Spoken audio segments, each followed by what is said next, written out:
All right. Hello. You ready? Wait. We have to do an intro first. So, Yo, I what up, dumbasses? Welcome to the video of your life. I forgot. Welcome to Star Wars sequel trilogy is better than you realize, you fucking idiot. It probably is going to be like that, actually, from what we just saw in the first 10 seconds. Okay, real quick. I'm Gray Sheep. He's Fanboy. This is Kamalio Potato, but he's not related to this at all. So a while ago, we would just, like, watch videos defending the Star Wars sequels because we don't think they're well-written films. Are good at, like, They are. are good sequels to the other Star Wars films in any way, which isn't an original thought probably, but I don't know. Anyway, we had a lot of fun just like responding to video essayists defending it. We watched a video of like someone ranking each scene in The Last Jedi with gold medals, and then we watched some guy like say that the movie is good because Luke was pure or something, and we didn't like Luke it, was the purest. and we didn't like it because I don't know, like we didn't get what we wanted to see or something like that. I'm not even sure really. Okay. Yeah. Gold medal. And I was just looking for some type of video content we could do as like friends. And then I stumbled upon a 68 video playlists of well, that's the name of the video. No, wait, no, it's the name of the playlist. In defense of the Star Wars sequel trilogy. We have 86 videos to watch. Now, one thing that needs to be said is we haven't rewatched the sequel trilogy in a while. I plan on doing that soon to have full knowledge, but we remember them pretty well. So if we get anything wrong, just tell us. Anyway, that's it. I'll full screen it now. Are you ready to realize why the sequels are better than we realize? Nick, I messed that sentence up. Anyway, are you ready, fanboy? No. Yeah, and I also have my Steam overlay on, so hope you guys enjoy seeing my friends You know go what I online. hate? No one seems to hate Star Wars more than the fans themselves. Okay, pause it already. The original trilogy is outdated, the sequels are awful, and we all pretend like the sequels don't even exist. Who says that? Who says the original trilogy is outdated? Well, buckle up, guys, because I'm about to Wait, blow your mind. You're all gonna kill me when I say this, but... This I have a feeling this is a joke video, by the way, but that just makes it better. If it is, I feel like an idiot, but anyway. Whenever I want to ask, whenever I start talking, can you like pause it real quick? Just so we Yeah, can sure. okay, just so we can make a point so I don't talk over it. So already I don't know about you, but I've heard this a lot from sequel defenders, is that no one hates Star Wars fans like Star Wars fans. But like, what's wrong with criticism? Like we're just criticizing the movie, or at least the two of us are. Why is that bad? I don't get it. You just hate the movie, man, just to hate it. There's no reason behind it. Why? You're just a hater. That's what you are, sheep. Yeah. God. Like in theory, that's how art would stay good, is by keeping critical of it. Am I wrong? But no, it's just just a straw man. Star Wars fans, Not anymore, apparently. Star Wars Any art's fans good. just hate everything. Yeah. He said Star Wars fans complain the original trilogy is outdated, which I've heard literally no one ever say that except my one friend Dawson, whose opinion doesn't count in this case. But other than him, I've never heard anyone criticize the original trilogy for being outdated. I don't even remember what he said about the prequels. Can you restart the video real quick? Wasn't it like ahead of its time? Original trilogy? Yeah. It was literally the biggest movie ever. It still is. No one says that. He's wrong. Yeah, it blew our minds Wait, what you could do. hold on, let me check. Who made this video? I need a name. The Donovan. Okay. The Donovan. The Donovan. Point to me if you ever watch this, which you won't. You're a successful YouTube creator, I assume. unlike us. But if you do, please point to anyone who ever criticized the original trilogy for being outdated. It still looks good today. Like Jabba the Hutt puppet, for example, looks better than like the CG Jabba and like the special editions or like the Phantom Menace. True. No one True, and that came out. I'm like, when did that come out? The CG version? Wasn't it like made in 2010? 90s, like the 90s or something. Yeah, like Uh-huh. like do you not I'm remember? CGI gotten better at that point, right? Yeah, well, it should have, but Donovan, do you not like remember the special editions crisis and how everyone hated George Lucas for trying to update the original trilogy version with the original trilogy movies with CG, and it looked awful? No one made this critique. Okay, I've rambled about this long enough. Can you restart it, please? And remember, I'm trying not to be rude, but if we say anything, try to pause, just so you can make it easier for ourselves. All right. Thank you. Oh, I do have the VHS original version of Star Wars. I do too, actually, but I've never been able to watch them because I don't have a VHS. I got them from my grandma. I got them from my grandma. Really Oops, sorry. Nice. If I speak over you, Right. tell me that. No one seems to hate Star Wars more than the fans themselves. Apparently, the original trilogy is outdated. No. The prequels are awful, and we all pretend like the sequels don't even exist. Hey, Well, I buckle like up, how guys, he's playing because I'm about to- dramatic. I like he's playing dramatic music over that. Kind of funny. Like Blow the you tyranny of Star You're Wars all gonna fans. kill me when I say this, but I love all Star Wars movies. I'm sorry. I'm not bothered. That's right. I'm really not bothered. I love the fan. Yeah, that's okay. Yeah, like We are allowed to critique the points that you make to like see how the sequel trilogy is great. yeah. Actually, we need to clarify something. There is nothing wrong with liking any movie, and there's nothing even wrong with thinking the sequels are good. It's just we have arguments that they're not, and like that's okay.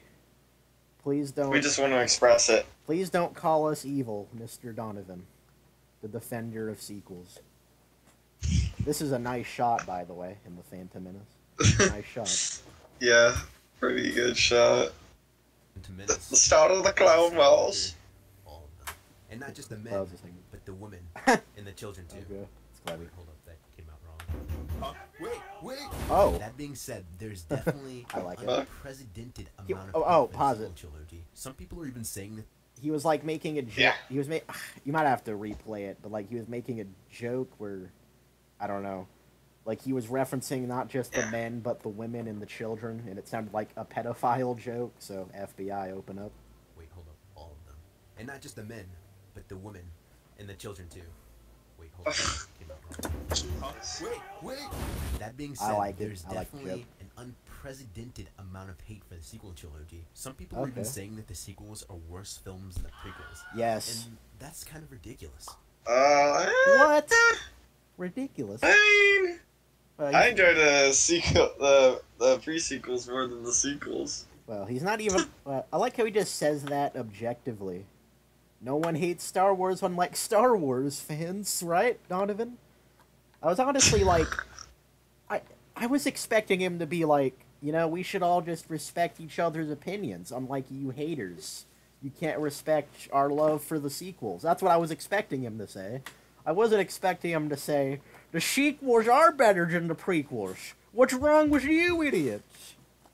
Well, I mean, I think the prequels are definitely better than the sequels, writing-wise. Like, it's definitely Well, Star Wars. You can definitely tell from the story-wise. sequels, the sequels just lazy writing, terrible usage of what Star Wars was. It was terrible. Well, The thing about the pre-sequels, though, I really enjoyed, was that it was all leading up to episode 4, 5, and 6. Yeah. So George Lucas was handed with the task, and he knew that he had to get Obi-Wan and Anakin to fight near the end. yeah. And then yeah. Anakin becomes Darth Vader. Yeah, the story had So- a vision to it.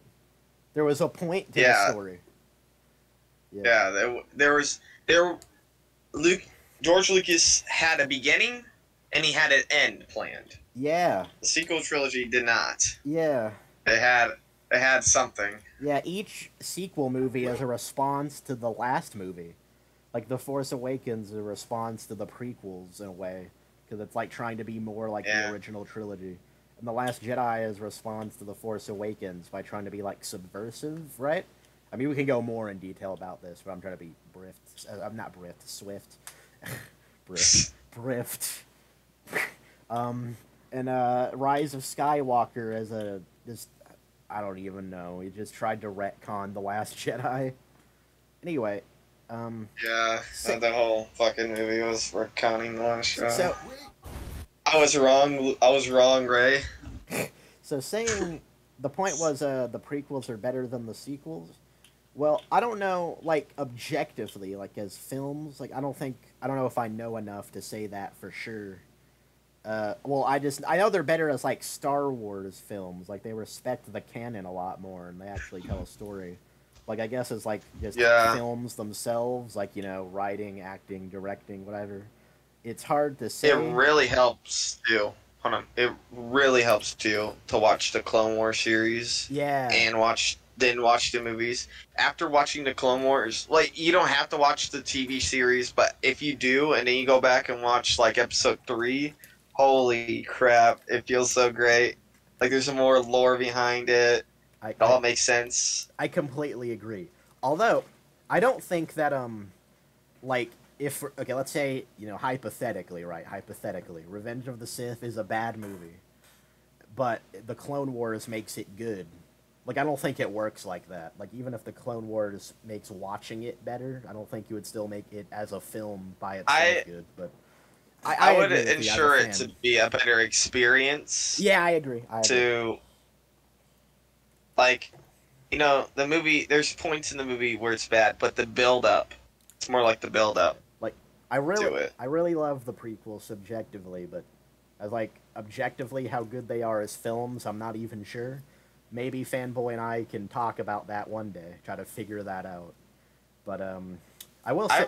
Sorry. My one wish is me watching the Clone Wars and then watching episode 3.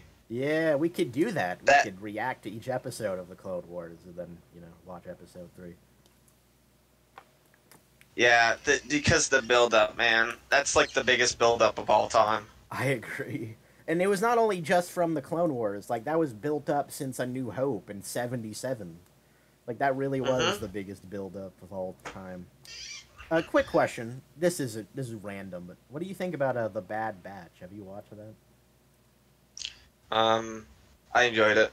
I enjoyed it. The last episode was, like, completely filler, though, and I was really disappointed. Excuse me. Like, when I haven't seen the last episode, I don't think. Yeah. Like, that's something... But I enjoy the I know what they're going for. They're obviously going for the new world, the Empire taking over the world, and how the world's changing. The transition between the prequel era and the original trilogy era.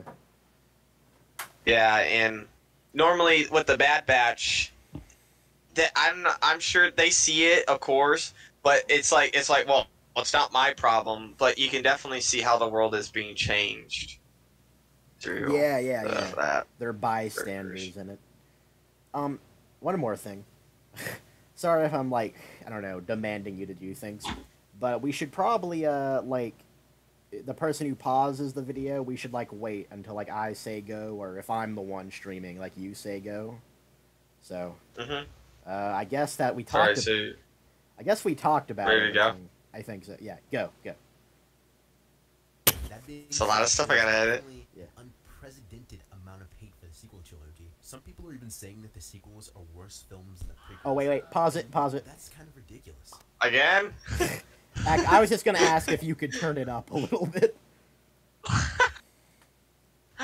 Yeah, thank you. Go, please. Don't want to be mean about it. Unprecedented amount of hate for the sequel trilogy. Some people are even saying that the sequels are worse films than the prequels. And that's kind of ridiculous. Remember when I said 2 seconds ago that I love all Star Wars movies? As much as I love the prequels, I can't deny that they're bad films. There are all kinds of things wrong with the prequel trilogy that people seem to be in denial about. They're very poorly written. And while the fight scenes were cool, some didn't hold up at all. I'll try spinning. That's a good trick. What? Is this problem actually that it's spinning? Come on, man. Is this problem actually that come on, spinning? man. You can't just... Yeah, I think so. Like, what the... Maybe... Dude, that's cool. That was cool. So in the... It's better than... It's better than the freaking Last Jedi fight. Come on, man. Oh, we don't even want to go into that. We don't even want to go into that fight. We're not. At least the choreograph is better than that. Yeah, and the Count Dooku fight, for example, because I think I've seen a lot of people make fun of that specifically. They're like the light is cut out, right, and it's dark, and they're like waving it around so they can see, but also to like be ready, sort of thing, like ready to strike, sort of thing. It's not. I really don't see the problem. And with the others, the one was Obi-Wan and Anakin like spinning, like getting ready to clash with each other. That one's kind of funny. I'll give him that. I don't know what you think about that. With him saying the writing was bad, I definitely agree with that, but then again, there's more world behind it. Yeah, there's a little bit more world behind it than the sequel, besides stuff we don't know. There's stuff we do know when we watch the pre-sequels. The sequels, The Force Awakens specifically, just wanted to have the exact same world as the original trilogy, but without any explanation or build-up to it. It just is. And I've seen people defend it by like, well, we don't need to know how the Empire was formed in A New Hope, but that's because, well, A New Hope was the first movie, so they can establish anything they want in the first movie. But the sequel trilogy are a sequel. In the pre-sequel, it established how the Empire came to be. So that defense makes no sense at all, because they did explain how the Empire was made. When you say pre-sequel, do you mean the prequels? Oh yeah, prequels. My bad. You've been saying that all video. Anyway, it's whatever. It's okay. Pre-sequels. What the pre-sequels are the sequels. Yeah, that's the pre-sequels would be the original trilogy, I think. Anyway. Yeah, I'll just edit the text prequels every time I say that. I don't know if we need to edit this. I think it'll just be one long like podcast sort of thing. Anyway. There's some parts I'll edit. Yeah, you like can. Me speaking over you. Oh, that's okay. I was just planning on uploading it as a podcast, so this is the same thing we can do like normal. Yeah, you can do that. Anyway. You can do that. Thank you. Anyway, his point, well, I'm not even sure what his point was, but he showed clips of people spinning their lightsabers in kind of goofy ways. Maybe pull it back a little bit so we can see his point. Go. Dude, his point was that people... I don't know, it was kind of a stupid point. Yeah, I don't know. I don't know what his point is. And while the fight scenes were cool, some didn't hold up at all. Oh, they don't hold up. Okay. Hey, pause. I mean, I think the spinning's pretty cool. Okay, so I don't. I like it. Yeah, I like it too. I don't see. Well, that's just not my opinion. Yeah, you're right. That's not an objective argument. So I don't see what the problem with Obi-Wan cutting Grievous's hand off was. I guess the first one. I'm pretty sure that wasn't. That was just like, wasn't that just so he couldn't use his hands? So you have 4 lightsabers? You would think. You would hope if someone cut your hand off, it was so you wouldn't use them and not for something else. The first one clip was Mace Windu just doing his spin to block lasers. I guess that's goofy. Is that even, like, aging? Wait a minute. Wait, that's not even aging badly. Oh, I guess you can, like, cut to it if you want. I want to see. I'll see it again. Maybe we should pause frame by frame. Yeah, he just does a spin. Well, I mean, he's deflecting the bullets. Yeah. You know what? He worded this point wrong. He said this didn't age well, but this wouldn't be a problem of not aging well. Not aging well would be something like Jar Jar CG or something like that. This is just awkward spitting. How is this not aging well, Donovan? I mean, when they're acting, they don't know exactly what they're doing in the green screen. They don't know what they're looking at. Anakin, they are they sort of like they tell them and they have to picture it really. Yeah, we can actually. There's actually like clips of that. Like Natalie Portman was like running through the conveyor belt factory thing, but in reality, it was all just like blue screen. And she was like, "What is this? What are you making me do, George?" And George is like, "It will look good. It will look good." I'm serious. I'm serious. I'm serious. Anyway, look at Anakin's face. That's funny. My face during this video. Alright, let's get. What's wrong with that? What's wrong with that? Close-ups. But the close-ups. Exceptionally well okay. with creating the larger world of Star Wars that we all know and love. While the original trilogy did a great job of doing that as well, it was limited by the technology of its time. It introduced all kinds of species and worlds. Which is not a bad thing. The movie's still good to watch. Oh, he's praising the. I would say it's. I would even say it's timeless. I agree completely. I think he's actually praising the prequels for its world building, though. So, we have mercy. Here. We have a relief. Go. That we've never seen before. Although the movies themselves on their own aren't very good, the prequels still manage to do one thing right, making Star Wars cool as hell. I agree. And don't even get me started on John Williams. This man carried the whole freaking trilogy on his back. I completely... The original trilogy is the least controversial. John Williams. Yeah, his music is really good. Praise Williams. Except for that music. We had the same thing. And then there are the sequel films. Dude, the CG dancing, oh god, it was so bad. Oh my god. Why, George? Why? Oh, look at his mouth. Oh, look, oh, that's the thumbnail, maybe.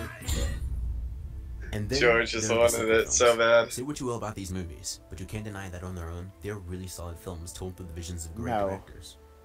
I deny it. Problems that each film suffers from, but that's to be expected. These films had exceptionally high expectations, considering we hadn't had a Star Wars movie in 10 years. They're all visually gorgeous films with top-of-the-line cinematography, and it's criminal that no one seems to acknowledge its beauty. I didn't know there was this. Well, I'll say it looks good visually. This I didn't expect that. Good job, Donovan. But anyway, so would you agree? Sequel trilogy look pretty good visually. Good cinematography. Well, no shit. Disney budget. I mean, it is modern day with Disney budget, but still, we should appreciate it. It does look good. So what about that story, though? What about the writing? You can. Did not make the visuals look good at all. The writing. You created unique scores for the characters, and they're incredibly catchy. There's a feeling of magic about these films. I will say about the music, right? Or any of the previous. Oh my god! My pizza's here! Oh. Okay. Awesome. I know this is variable timing during the podcast. It's okay. Go ahead. I don't know what to call it. On a side note, I don't even know what to call the podcast, but yeah, getting his pizza. He was eating cake when we started, so yeah. He just loves eating. I mean, I love eating too, actually. Whatever. Being awkward. So, how are you doing today, audience? What were you talking about in the video again? Oh yeah, visuals. Oh well, the music actually. Well, I should wait for Fanboy to come back, but well, I guess it's hard to talk about because it's a lot more subjective, isn't it? Yeah, music is subjective, but I was wanting to make the point, right?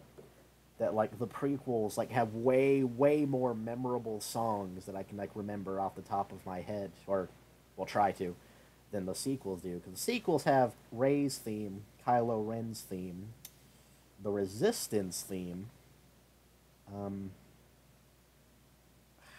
There's probably some I'm forgetting. It did like remix, like at the Battle of Crate remix the, I'm not sure what's the name for it. I guess it's the Battle of Endor theme. That's cool. I'm not sure if that counts as good music for this film, but it had a good remake of it. You know what? I probably don't have the authority to even talk about this because I haven't watched the movies in a while. I'm just going off memory. Donovan probably did watch the movies, actually, before making his video. He probably put more effort than I did. So, yeah, good job, Donovan. Alright. Oh, you're back? You can just edit that out. Edit that part out. I was trying to entertain... Oh, I hit my knee. Are you okay? Yeah, alright. What was this? Okay, Where are we at again? Okay. So, he was saying the music is great, and the music is good, but this is... Yeah, John Williams strikes again with the music. Now, this is subjective, right? But I wanted to say that, like, compared to the prequels, the sequels, like, had way less, like, new music to... Like, the sequels don't have anything like Duel of the Fates, for example, but even then, they're like... Yeah, it doesn't... Like, there are other tracks. They weren't going for cool. They weren't going for cool. Right? They weren't going for cool. They were going for aesthetic and looks, looks like. I guess so. I don't know.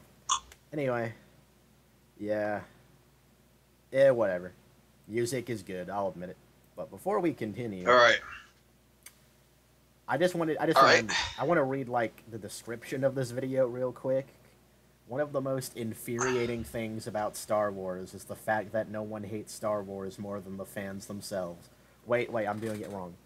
Yeah, this won't really make sense to the viewer, but it will make sense between fanboy. I just realized this video is 40 minutes. Oh, boy.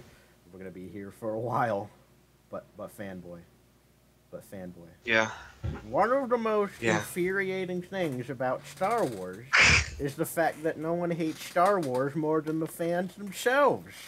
What's even more frustrating is the prejudiced hatred that the sequel trilogy constantly gets when they're actually well-written films, for the most part. That does solid justice to the franchise. For the most part, he says. These movies are not perfect either. They are flawed, especially the final film. But compared to the other Star Wars films, which most people find every excuse to praise over the sequel trilogy, the trilogy is unique in its own right? What? No? That's like one of the biggest problems with the sequel trilogy. That, like, it's just... It was not unique at all. It plagiarizes so much of the original trilogy. Like, it's not even just The Force Awakens that does that. Dude, it's so bland, dude. It has no identity. Like, let me put it this way, right? Because The Force Awakens is infamous for being a ripoff of A New Hope. But, like, let me put it this way. Kylo Ren, like, what makes his redemption arc, like, really much different than Darth Vader's, really? Like, it's effectively the same thing. Well, except Darth Vader died to kill the Emperor, and Kylo Ren died to save Rey, or Ben Solo died to save Rey. And then, yeah. Like, if you look closely, I don't think we could do it right now, because we're incompetent, but, like, The Last Jedi had, is still a rip-off of The Empire Strikes Back. It just has original stuff added in, kind of. Like, it has a different coat of paint. The throne room scene was definitely a rip-off of Return of the Jedi until Snoke dies, but that was probably the point. Anyway, I'm kind of rambling. In the video, I explore common complaints and misconceptions of the sequel trilogy and explain in detail why the sequel trilogy is better than you realize. Okay. Well, he actually has, like, timestamps for each chapter in the video, which is actually pretty awesome. That's something I would want to do for my video, if I made a video like this. So, good job, Donovan. Anyway, I was just curious in that. One thing, real quick, we should probably make, like a trigger word. Like, I should say something that means pause and something that means go. I'm not sure what. What do you think? Raylo. Which one does that mean? Raylo? Yeah. You didn't know that? No, I know what it means, but does it mean pause or go? Go. Okay. And then what would pause be? What's the other one? What would the other, like, ship name for Raylo be? It would be Kylie? No, pause should be, Father, please. Father, please is the pause button. Yeah, please stop the video. That might that might be too long of a thing to be able to. We'll try it. Okay. Raylo. Unless you have something to Action say. Star Wars directors. Above all else, they're inspiring.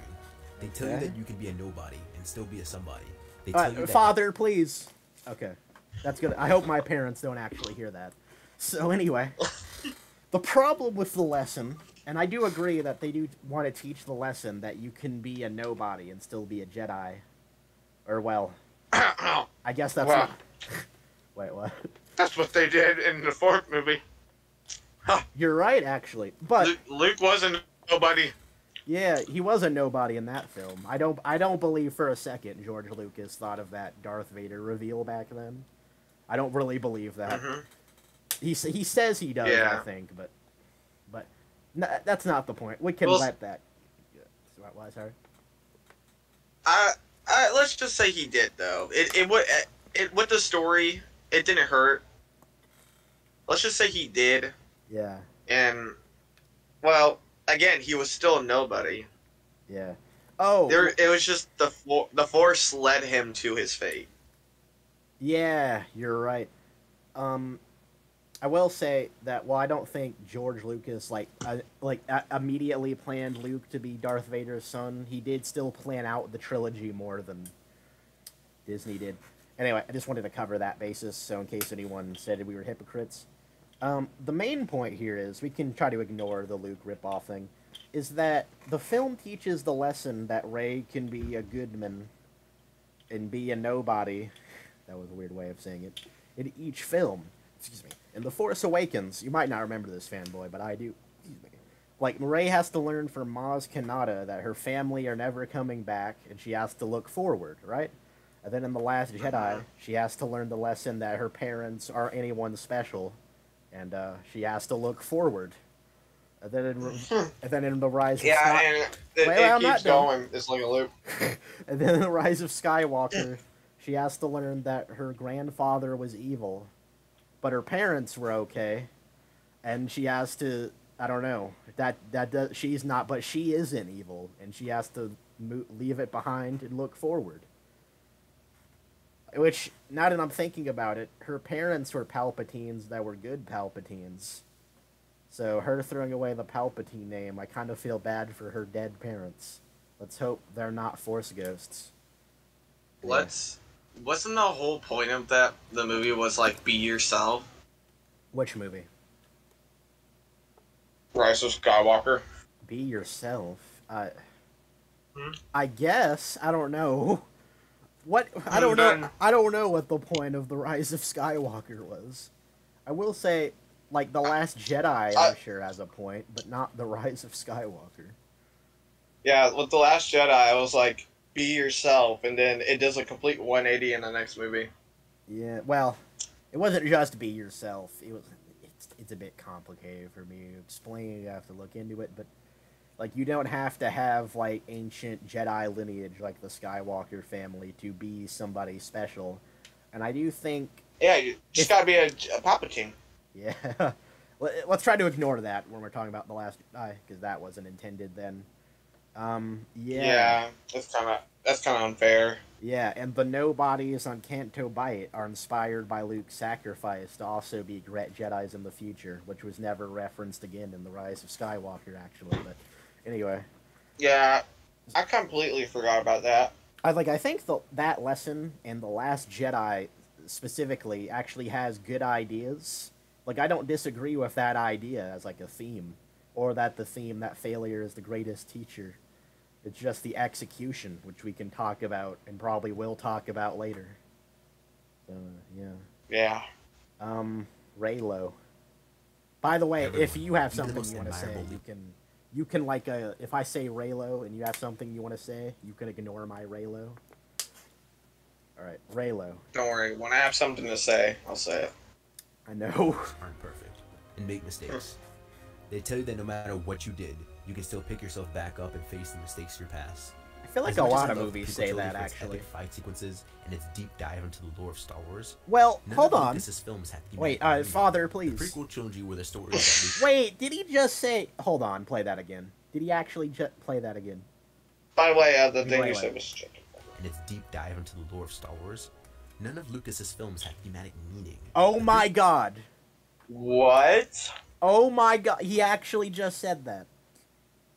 Thematic meaning. Yeah, To be true, guys, Donovan didn't really watch Star Wars at all. He was just like... Well, he did not. There's no way this guy watched Star Wars.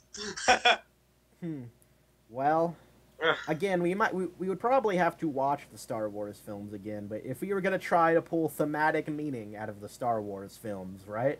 How would we do it?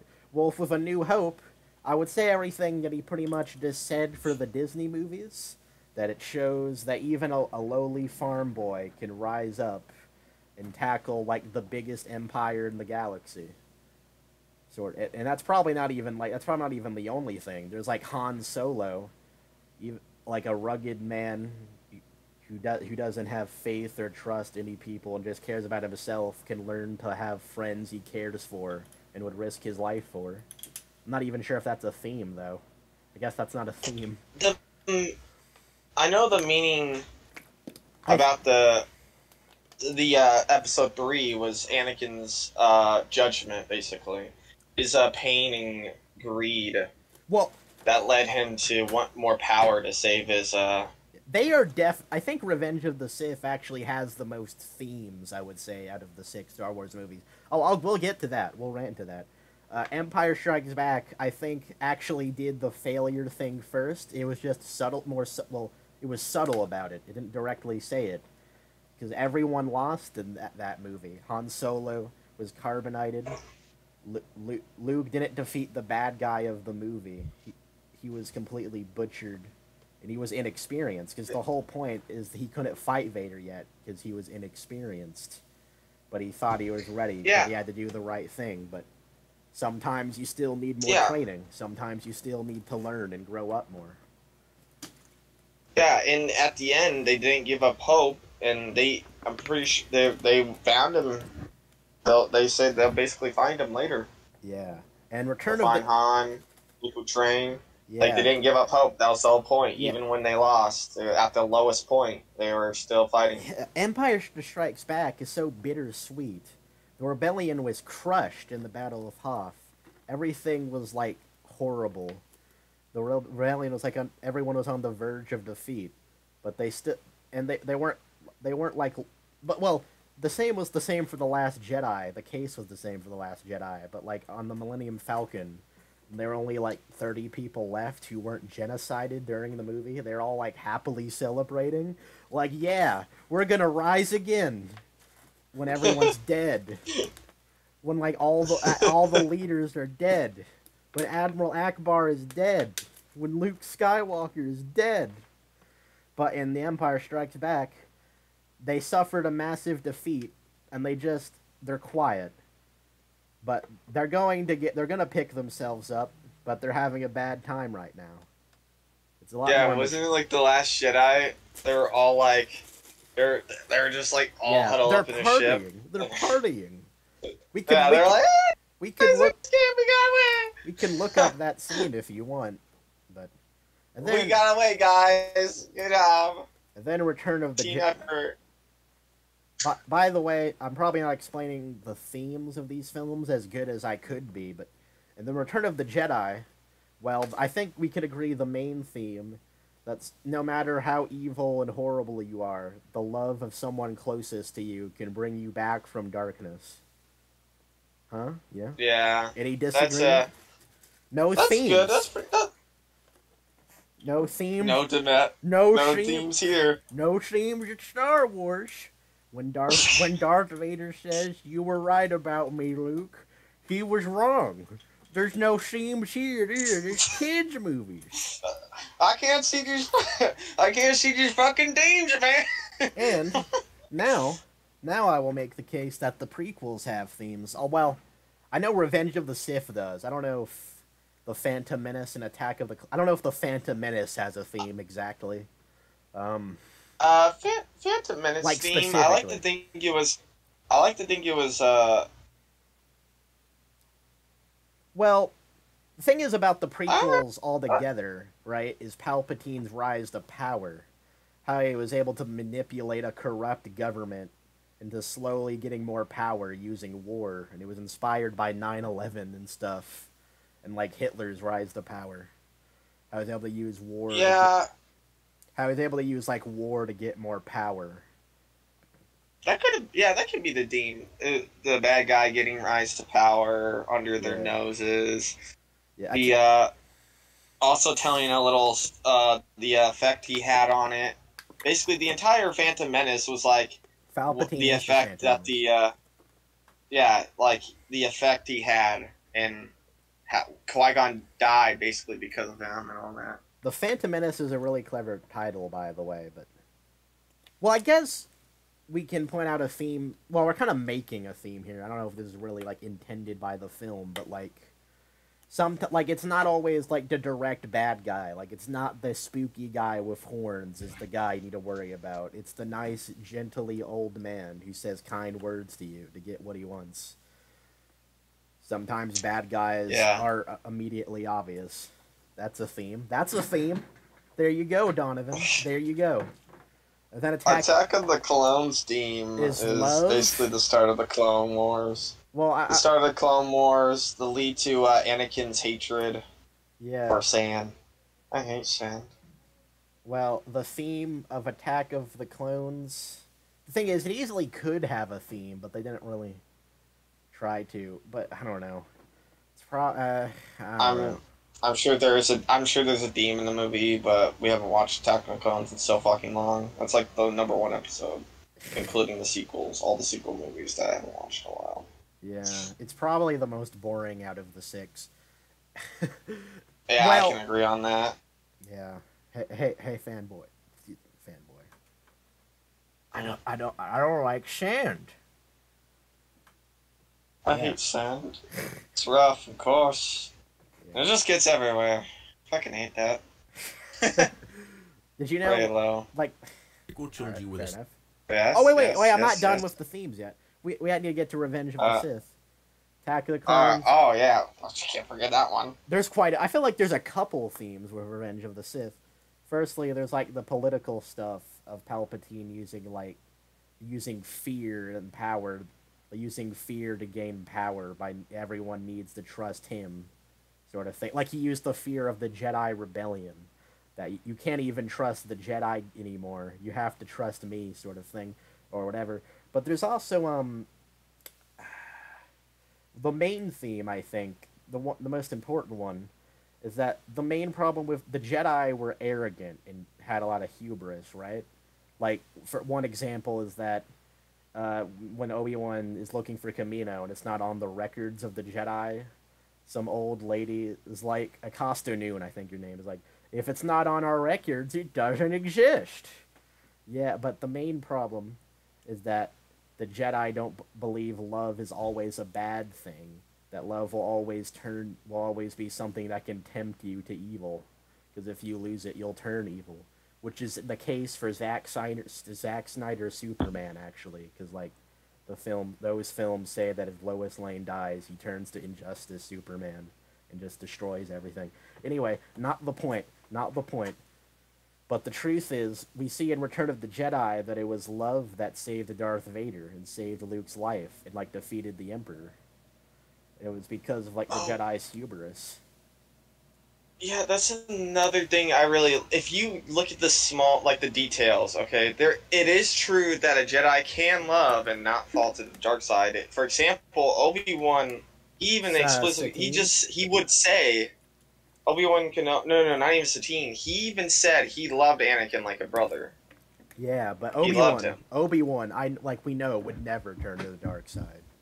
Like, obviously, but, like he's even love, Jesus. It's not love that brings you to the dark side, it's temptation. Yeah, it's I think it's well, I guess it is fear. It actually is fear in a sense. Fear, temptation. It leads me of losing someone you love. It leads me to, I think, the second theme is fear of death, fear of loss, and this is actually set up well in Attack of the Clones. Is that, well, it's also kind of set up in the Phantom Menace in a way. Anakin in the Phantom Menace tells his mom that when he's about to leave that he's scared of things changing, but his mom tells him it'll be all right. And then when he fails to save his mom, even though he's gained so much power, he knows that he can't let it happen to Padme, not again, and he will do anything for that. And he lets his fear of death, the fear of everything being gone, taken from him to consume him.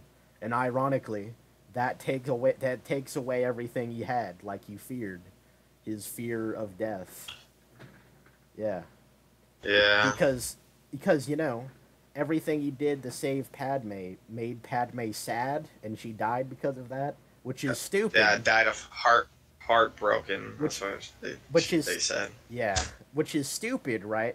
But it's clever in the sense that it's ironic that Anakin doing everything out of fear that Padme would die caused Padme to die. And that is definitely a theme. That is definitely a theme. Donovan. She wasn't... So that's the funny part and ironic about it, is that she wouldn't have died if Anakin didn't do all this. Exactly. But the reason why she died in his vision is because he broke her heart. Yeah. Ironic. Anyway, I just looked up the definition of theme. The subject of a talk, a piece of writing, a person's thoughts, or an exhibition or topic. An idea that recurs in or pervades a work of art or literature. So I think by that logic, I think we can say that Lucas definitely had themes. He might not have developed them as much as he could have, or as good as he could have, but they definitely had themes. Yeah. I just realized we're probably we've been recording for 40 minutes or something, and we're only 3 minutes in the video. So. Oh yeah. Raylo. That's how it's just gonna be a whole long one. Raylo. The stories that Lucas had as he wrote the original trilogy. Oh god. He executed them very poorly. You are in my very soul. Executes them very poorly. What is he saying? Can you bring it back? Wait. Father, please. Also, can you turn it up a little bit again? So, Star Wars, none of Lucas's films had thematic meaning. The prequel trilogy were the stories that Lucas had envisioned as he wrote the original trilogy, but he executed them very poorly. You are in my very soul, tormenting me. The sequel films are similar in the sense that the directors... when he said something about executing poorly, I feel like he was more like, how would you say it? He was more focused on something else. Oh, we're talking about... I feel like he was just... We're talking about... I feel like he was more focused on... We keep talking at the same time. I know. He's talking about executing... I feel like he was more... Right? God damn it! Go ahead. Alright, I feel like he was focused on Obi-Wan and Anakin's relationship. This is because he was just focused on Anakin turning to the dark side more than actual, more lore building. To clarify, you said you think he focused more on Anakin's turn to the dark side than Anakin and Obi-Wan's relationship? Is that what you said? Yeah. I agree. But there's still the small moments. You can hear them talk about how much they spend time together and all that. It's not really subtle, is neat but to have. it's true. It's not really subtle, but yeah, it's true. Like the conversations are like, "Hey, remember that time we did this thing? Wasn't that crazy?" Yeah. Yeah. Anyway, that's actually one of the biggest problems, or at least for me anyway, for each individual prequel film, is that they split up the two protagonists. In The Phantom Menace, Obi-Wan's on the ship for the entire Tatooine plot. In Attack of the Clones, Obi-Wan and Anakin are separated for at least the entire second act, and if not longer than that, most of the movie. And then in Revenge of the Sith, they're separated, but it makes sense. You kind of have to do that, because, if Obi-Wan's there, why would Anakin, go to Palpatine over Obi-Wan? Obi-Wan's Jesus. Also, that also... it really helps to watch the Clone Wars show. That's if why. you don't, then that would hurt the most. Is Obi-Wan and Anakin's relationship. Yeah. It's basically like, oh, you didn't watch the Clone Wars show? That's funny. What? Say that again. You didn't watch the Clone Wars show? That's funny. You wanted a relationship? Oh. What are they fighting for? What's the... I get it. You know, it's even weirder because, like, in the Phantom Menace, Anakin and child Wait. Okay, let me rephrase that. Obi-Wan and child Anakin, they don't have a relationship. Like, Obi-Wan actually, like, distrusts him, because, you know, he has the Force tisms, I guess. And then, in Attack of the Clones, like, Obi-Wan and Anakin kind of hate each other. Not sure what the logic behind that decision was, but I think, like, the idea is because, like, Obi-Wan, you know, didn't want to train Anakin, I guess. So we had to take time into liking him or something. Obi-Wan wasn't the best person for Anakin. Like, there's a lot of people that theorize that the importance of the Darth Maul fight was that if Qui-Gon lived, Anakin wouldn't have turned to the dark side, because he would have had the perfect mentor, because Qui-Gon knew the problems of the Jedi Council, and he was basically, like, cooler and better than the Jedi, sort of thing. Anyway. Like, he was okay with emotions and stuff, sort of thing. I'm rambling now. Kind of forgot the point, but... Yeah, we have to at least skip. Let's see his bit on the Force Awakens, and then we'll talk a lot about it. Yeah, wait, one thing, though. You notice how there's still a lot to talk about the prequels, story-wise? We haven't really talked about anything from the sequels, story-wise? Yeah, that's our face right there. That's our, like, equal face. Like, when we combine, we turn into that. Oh my god. I got some pizza. Yeah. Pizza time. Spider-Man 2. Yeah. Alright. Let's get by him talking about the Force Awakens, and then we can talk a lot, because we've been talking a lot. We should give this guy some time to show. Give Donovan his freedom time to tell their unique vision for each movie. I should also clarify what I mean. The prequel movies have prominent themes of love, hatred, fear of loss, and entitlement. Father, and those please. are strong Father, please. But they don't... I already knew when I heard it. Oh my god.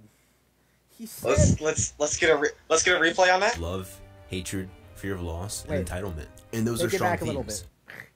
What the... Oh my god. Oh, okay. He said He said that all Lucas Star Wars had no themes. We ranted about that for like 50 hours. And now... Wait, did we get his wording wrong? About these films. Did we get his wording wrong? There's no way he would say that. Top of the third night, making Star Wars. What's happening? I swear, he definitely... aren't very good. The prequels still managed to do one thing wrong. That is, what the fuck is it? What did he say it? Yeah, we should double check. Say it. Say the line. It says, Go back. Deep dive into the lore of Star Wars. None of Lucas's films have thematic meaning. Oh my, he actually... He did say that. Everything we talked about means nothing because he just basically proved our own point. Oh my god. Oh my god. He actually... To tell their unique vision for each movie. I should also clarify what I mean. The prequel movies have prominent themes of love, hatred, fear of loss, and entitlement. And oh my god. Oh my god. You can't say George Lucas Star Wars films had no meat. Oh my god. I can't... He just contradicted himself so hard. I can't believe this is real. What? Huh?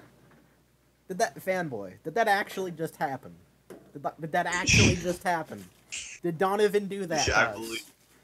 Donovan, why? Why would you say it? Oh my god. Why would you say it and then say, yeah, this movie has a theme? You are my brother, Donovan. I respected you before this moment. Well, I don't even know. Okay, anymore. let's just. We don't even have to say anything. Let his own words kill him. Yes. There. I think he was good enough. Where it was. Those are strong themes, but they don't mean Yeah. anything to the audience. That's there are not no what you meaningful said. or compelling messages the movies try to tell the audience. Even the original trilogy has meaningful messages, such as the good and even the worst kinds of people, But you and the need for good people But- to stand up and take no action. dramatical meanings. I do. But the original trilogy has. Okay.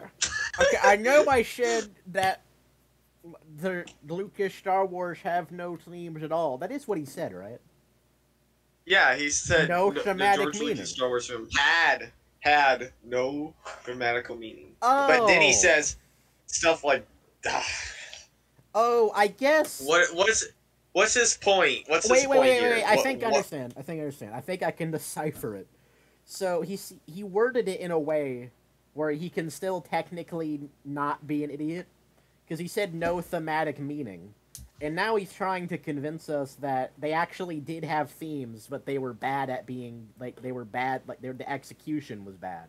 So the thematic didn't have thematic meaning because of the execution. I know. But I know what I have to do, but I don't know if I have the strength to do it.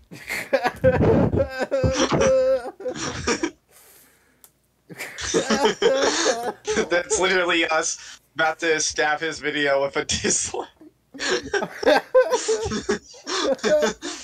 Stab it with the red lightsaber. This is Admiral Akbar, by the way, war hero, even in the Clone Wars. Yeah. You know, Yep. flush down the toilet in the Last Jedi.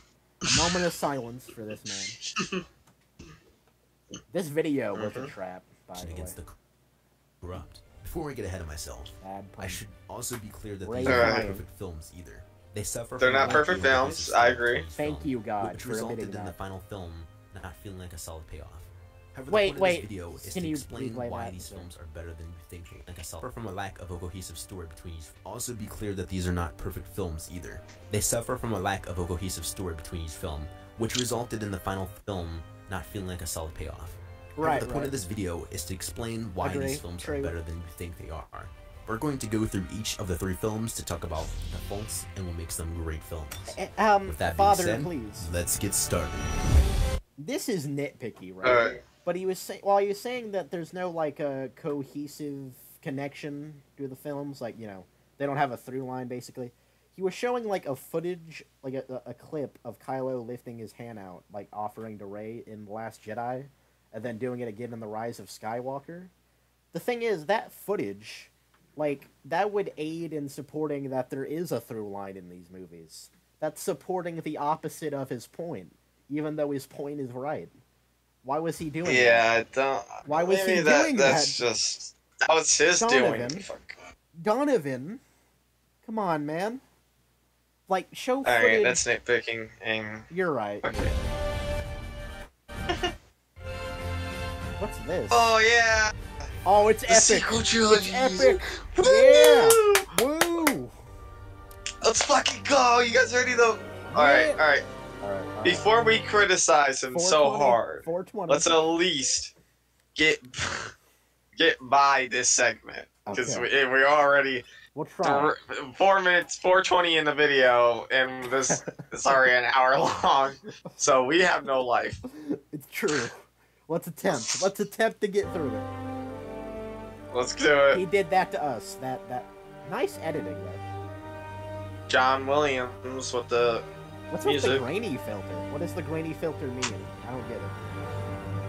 What's with the grainy filter, Donovan? One of the things that made The Force Awakens so great was how important each character felt to the movie.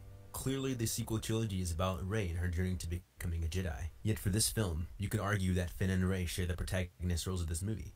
On one hand, we have the story of a stormtrooper turned good, which is a unique and compelling story. On the Nothing other down hand, with we it. have the story of an isolated scavenger who knows nothing of her heritage and goes on a journey of self-discovery. This scene sets the stage for the final scene of the trilogy, which we'll get to later. The main problem that audiences have with this movie is that The Force Awakens is known for being so similar to A New Hope that some consider it to be a soft reboot. It does take a lot of elements from A New Hope, including Starkiller Base, but outside of a few Father, similar please. shots, that's really as far as it goes. I want to say, see, this is difficult because we'll need to watch The Force Awakens to be completely sure. But it's not just that it's a ripoff. Like, it has, like, plot problems up the wall. Like, from what I remember, it's completely off, like, contrivances. I'm trying to remember it exactly. Oh. Alright, here's my complaints of this movie. Yeah, you go ahead. When I watched it, even as I was young when I watched this too. Yeah. I even was like, man, this really resembles the fourth movie a lot. And and I watched the fourth movie a lot, so I noticed it right away. Yeah. And also, I hated how the new Republic did nothing to stop the First Order and let the Resistance, some crappy Resistance fighters, deal with it. Yeah. No, what is going on? Why is there a new First Order building up, and the new Galactic Republic is just picking their fucking nose? Yeah, like to the point where Leia was like, "Fuck you guys, I'm going to the Resistance." Yeah, like the point in the prequel trilogy is that the government sucked and everything, and was like bureaucratic or corrupt or whatever. But compare the Galactic Republic army of old to the Galactic Republic army of new, and it's night and day. That's only a small issue though. So, real quick on my contrivance thing, right? So Finn just so happens to land near the village Rey would be, right? Also, Poe disappears somehow and doesn't try to get BB-8, which was his mission. And how did he even escape the planet? And, anyway, so Finn just happens to be where Rey is, Rey and BB-8, and then they happen to be where the Millennium Falcon is, which might actually make sense if I rewatch the film. That part might make sense. I don't know, but I do know. Yeah, I lost it. And then when like somewhat, I do know that when they get the Millennium Falcon back, they just happen to immediately be boarded by Han Solo and Chewbacca. And then they happen what a coincidence. Yeah, and they happen to be immediately boarded by death gangs that want to kill Han Solo because he sucks at smuggling now, apparently. And then they go to Maz Kanata, right? Pretty sure that's how it works. And are there contrivances there? I need to remember this part again. You can go back Rey, freaking got lightsaber, Anakin's lightsaber, because some reason it's there. It calls and the Force was just talking to her. Which lightsabers have never done, not even to Luke when he picked up Anakin's lightsaber. But that's not a contrivance. Why is Anakin lightsaber there? Oh, that's never explained. Why is Anakin lightsabers there? Dude.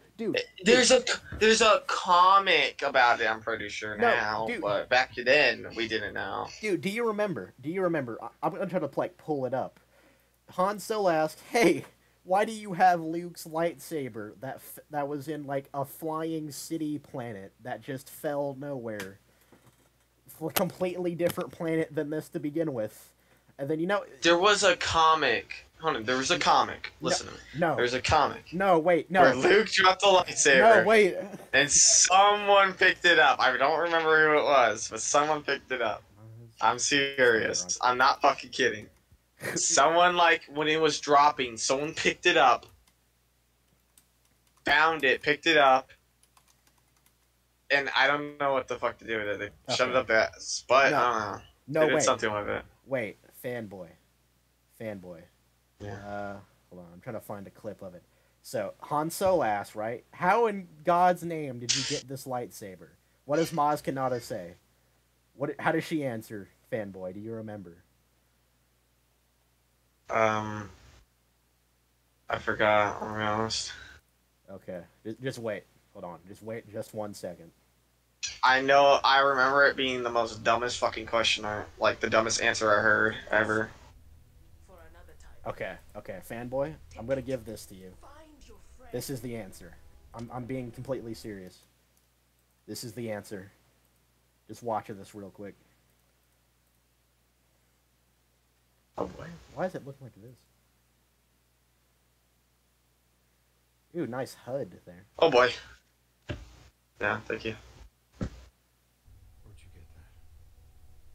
A good question for another time. Yeah, Take it. that's it. Find your friend. That's actually it. And that another time never came, fanboy. Another time never came. It's a question for another lifetime. A question for another trilogy. And yeah, we're not All even right. done talking about the plot holes, I don't think. But I can't even remember all of them. Let's just. Oh wait, here's. We can talk about them. Wait. We can Just talk one about more. them. Can I bring up one more, please? Yeah. This isn't. Yeah, why not? This isn't even a plot hole. Well, there actually is a plot hole here and a character hole here. So they have no. There's 3 problems with this. So Fan and Han Solo will have Captain Phasma at gunpoint, right, at Starkiller Base, to turn the shields off so Poe can destroy it. For one, she's wearing her armor. They're pointing guns at her armor that can reflect laser bolts. Why didn't they take the mask off? Second, why can just one person deactivate the shields that can destroy like a massive base, military base, even bigger than a Death Star, which world building is its own separate issue, which you were trying to talk about, and we still need to talk about, actually. And then why would Captain Phasma, who's literally the only thing about her character, that she's a die-hard fascist First Order person, but she's a coward that would, like, sell her own skin? Well, not that, I worded that wrong.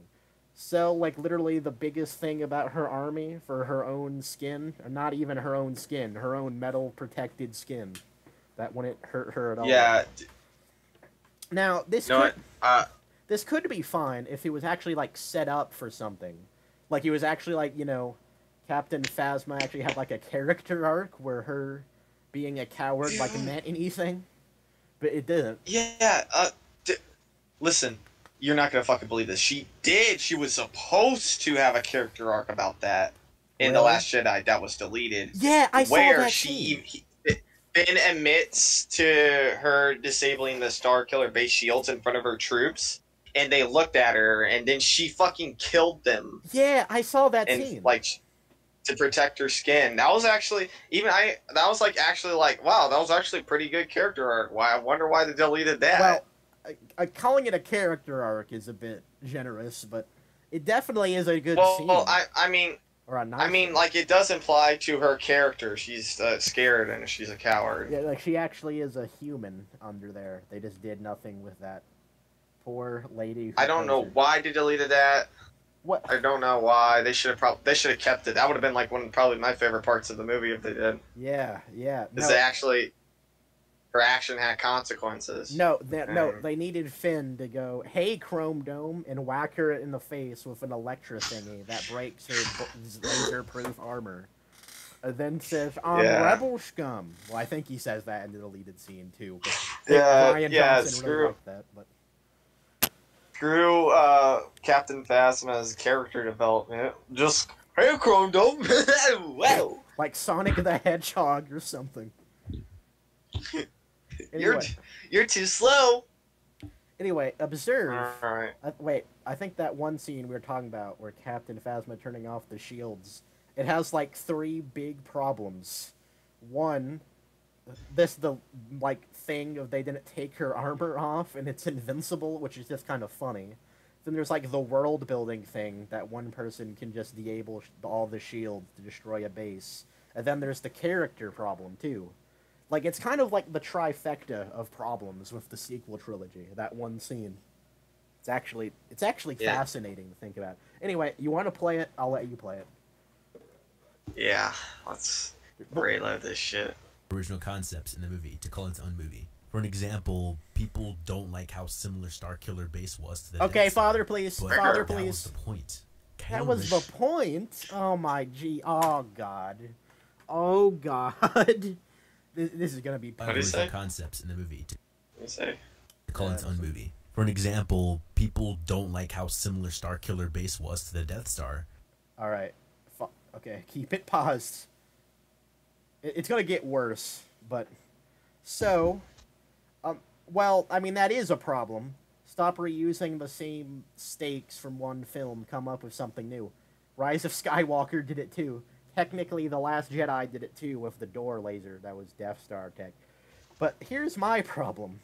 The Empire, like the main government of the entire universe, it took 19 years because they like started in Revenge of the Sith, and like Geonosians made plans in Attack of the Clones. So technically it took like 23 years or something to make just one Death Star. And yeah, you would think a planet-destroying space station would take a lot. But then, and then people would notice. Yeah, and then in this movie, well, I'll get to it in a second. In this movie, they're just able to make, like, remember, the First Order aren't in control of the galaxy in this movie, this series, at this point in time. Yeah. They're just like terrorists, I guess. The Republic own the galaxy now, but the First Order, with no resources apparently, or maybe the resources that were saved up from the Empire, but that's never talked about at all. They don't care about world building in this movie. They're able to make something like, look at the picture. It's like 50 times bigger than the Death Star. Yeah, no one noticed that, like, while it's being built or anything. People noticed the Death Star. How did they afford when it was fully built? How did they afford it? The reason why people didn't notice the Death Star beforehand is because it looked like a moon from far away. That's not even the issue. That's a small issue, fanboy.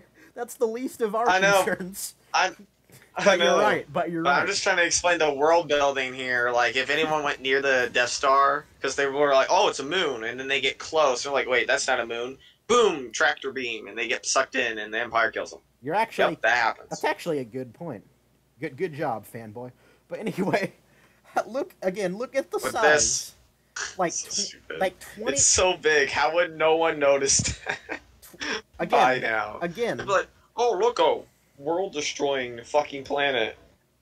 Again, took over 20 years, or not over 20 years, to design and build a planet-destroying space station by, like, the government of the universe. Terrorists from that pre-existing government make a 50 times 5 planet destroyer. Now, not only that, now, there's something we have to talk about. If memory serves, we need to be fair to the film, this isn't actually, I didn't build this. This is a space station by itself. Like, this is a planet they added the lasers to, basically. They put... Yeah, the crystal planet, the kyber crystal planet. Oh, is that a hybrid crystal planet? I did not know. Yeah, that. This is the Yeah, because he uses kyber crystal to power the laser.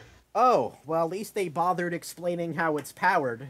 Good job, JJ. Yeah, but not only that, they took they took a planet where you get your fucking Jedi crystals, right? Yeah. And they made it into a giant fucking weapon. How would no one know that this planet, this super secret planet, well, not secret, but this planet in general, that holds powerful kyber crystals, which should have been kept into the eyes of the New Republic. Especially since kyber crystals, we learned from Rogue One at least, that kyber crystals powered the first Death Star. You would think, some people, maybe Leia, who had her planet destroyed, would want to keep an eye on a planet like this. Not to mention lightsabers. Yeah, so... Not, like, Sith... Yeah, so they fucking... Like, Sith could come not do this. Yes, not to mention Luke, who was building a Jedi Academy, would want to keep an eye on a place where lightsabers could be made. Wouldn't want to do that at all. But that's not even the big issue. Sorry. Here's the reason why Luke couldn't is because Luke became a fucking... You already know what Luke became. Yeah. We'll get to that in 2 hours, I bet. So... Here's a big problem, though. So, if the First Order were able to just put a giant, like, they didn't have to build a space station, right? They could just put whatever this thing is, the laser thingy, into a planet. Why couldn't the Empire do that? Why didn't they do that after the first one was destroyed? And how were they able to make something that, like, shoots 5 lasers at once? Like, the laser beam would, like, divulges from the laser. How do you design lasers to do that?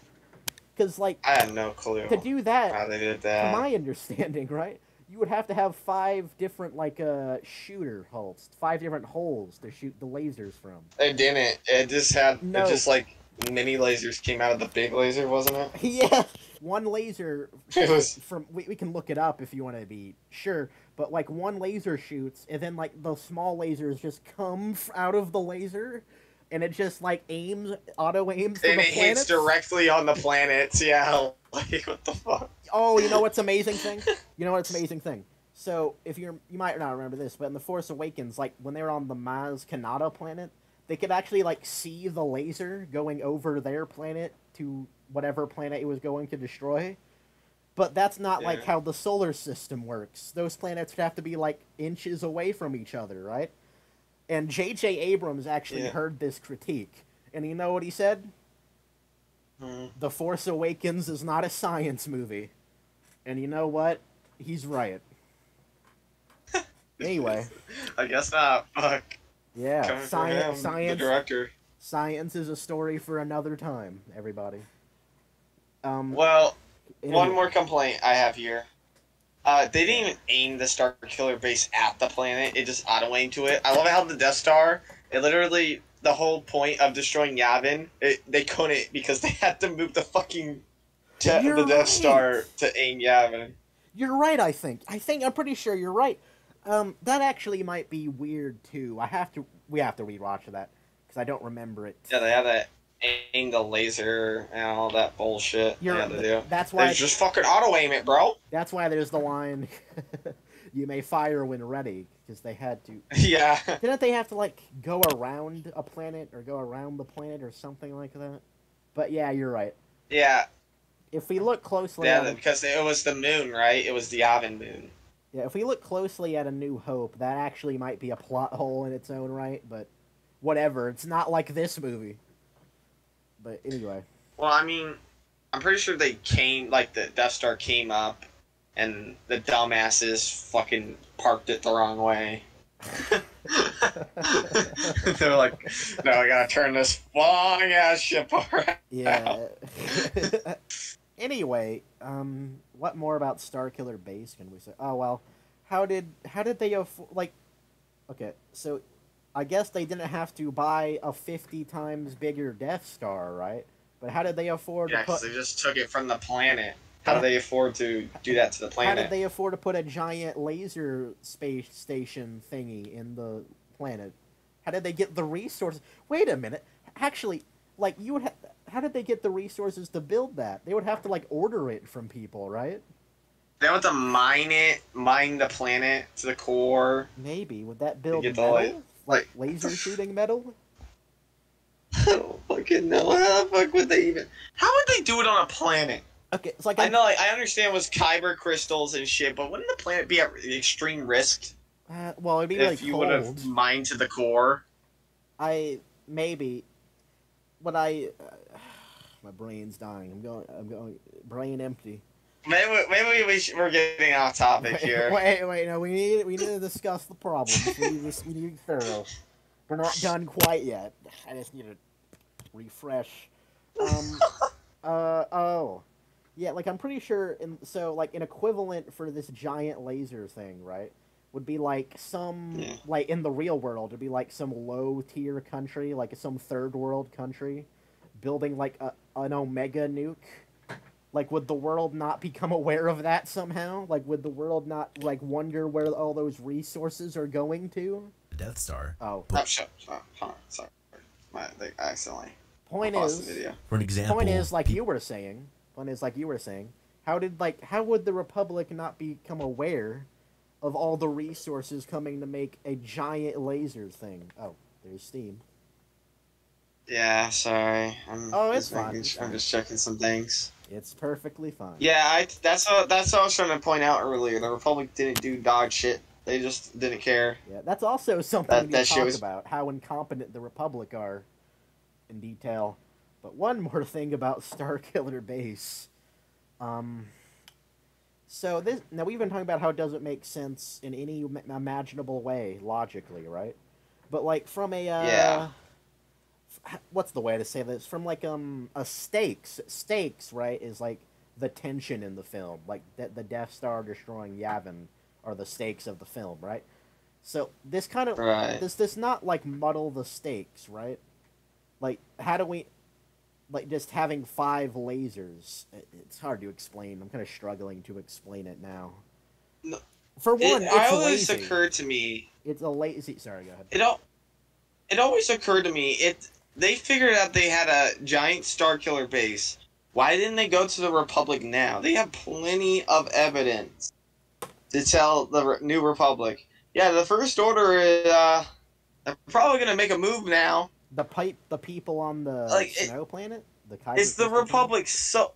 Yeah, is the Republic, the New Republic, so dumb? Even if they showed them that evidence, it wouldn't work. Yeah, you know what? There's actually like if I saw correctly, I remember correctly. There's like deleted scenes that actually like imply what you just said is true, like actually true in the movie. Like I believe there's a deleted scene where like Leia says, like someone says to Leia, "We need to tell the New Republic about this," and Leia was like, "They won't do anything. They suck." We can try to look for that if you want, but How wouldn't Leia be the leader though? Because yeah, you would think, fanboy, you would think. Oh my fuck. Yeah, God, but Leia so doesn't dumb. really get to do anything interesting in these movies either. She's just, like at best a mother for Rey, I guess, like a mother figure for Rey, and that's it. Like she's the leader of the Resistance, but yeah, she didn't get to do anything cool. Well, All right, enough with the Star Killer Republic meme. Let's just Alright. love this shit. the Star Killer. Let's see more of his points that we're butchering. Yeah. People don't like how similar Star Killer base was to the Death Star, but that was the point. Kylo Ren That was knew a about bad Vader's point. fall to the light side right before his death, and he saw that as Vader's greatest failure. He wanted to Why? finish what Vader started. Why? Father, please. Father, please. Okay. You want to know why? That's a story for a different reality. Okay. No, wait, no. We have to talk about it. Father, please. Please. I'll try to be quick. Okay? I'll try to be quick. Alright. All right. So, the film never tells us that that's what Kylo Ren thinks about Darth Vader's redemption, that was a failure. The film none of the films tell us that, so you can't tell us that. And, Yeah, I don't recall that at all. yeah, it's not, that is not in the film. He doesn't actually talk about Darth Vader at all, except for this scene here. I mean, he, like, touches Darth Vader's mask in Rise of Skywalker, but he's supposed to be over Darth Vader, I think. Like, he's supposed to be over his own man, or something. Anyway, not the point. Yeah. Not the point. The main point is that Kylo Ren, like, isn't developed at all. And, yeah. Yeah, it's kind of like a character that just I feel like it was just thrown in there to be the bad guy. Well, no, I wouldn't say that, because he's supposed to have, like, an emotional connection with Han. But the only scene, or, like, idea of what connection he had was Han, was the scene where he killed Han. So, good job. His motivation to the dark side Here's his motivation. was weird. What does that have to do with Vader? It's so... So here's what we know, right? Here's what we know. So, Kylo was trained by Luke. Well, Leia in The Rise of Skywalker stopped training because she thought she would lose her son, but was worried about darkness getting to Kylo, she says in The Force Awakens. So that's why she sent him to Luke to be trained, right? And he's training with Luke for a while. Everything's cool. But, like, he has darkness for some unexplained and undeveloped reason. He's, like, has darkness in his training. So Luke decides to, like, go in his cot while he's sleeping to, like, check his head for darkness. And he gets a vision of, like, the horrible things he'll do that we don't see, so we can't relate to at all. And then Luke, for a second, kills Kylo, but... Wait. Luke, for a second, wants to kill Ben, but doesn't actually do it. We all know this part. And Ben is like, "Oh, all right, I'll be Hitler now." He's like betrayed by Luke, and he really wants to kill Luke, which is like actually like exactly the same as how much Vader wanted to kill Obi-Wan. On a side note, but never mind, bigger issues. And yeah, but why does Kylo Ren, what does Kylo Ren think Darth Vader did was good? That's never developed at all. Like he just. Yeah, that's what I'm saying. Like it's just a misunderstanding with Luke. Like he has no reason to want to take over the universe. Like you know what? Darth Vader should have never been mentioned in this entire series. Okay. But you know what they should have done, right? And they could have easily done it. Like they should have cut like a lot of the fat out of The Last Jedi, which there's a lot of fat in The Last Jedi. And they could have had like scenes, like here's a scene, right? Imagine this. Like Ben Solo like just came from after the Luke incident, and I guess he slaughtered the whole village randomly, even though they had nothing to do with what Luke did. Anyway, and he goes to Snoke because apparently Snoke was already talking to him because Luke said Snoke had his heart or something, someone offline. Anyway, Snoke was already talking to Kylo apparently. Anyway, the point is, Kylo was like, "Man, this sucks. I don't have anybody anymore." And Snoke's like, "Now you have me, and you have power. You want to rule the galaxy?" And Kylo that's a good idea. So imagine that scene, but written well, right? Like not written by me. It actually could have been like a good scene that we could understand and relate to, but no. They actively choose not to develop Kylo's backstory at all. Oh, well, I'm gonna move. Darth Vader literally, through this entire sequel trilogy, would have never been mentioned, and it would still be fine. Wait, the sequels would still be fine? Yeah, if Darth Vader was never mentioned. Well, I understand, if they mention him just because people like that character. I love Darth Vader. He's my favorite Sith. Yeah, best character. He's the main character of Star Wars. Really, George Lucas said that, I think. Yeah, Darth Vader's fucking amazing. Again, not that everything George Lucas says is law, death of the author, but yeah, obviously more main character traits are on Luke and yeah.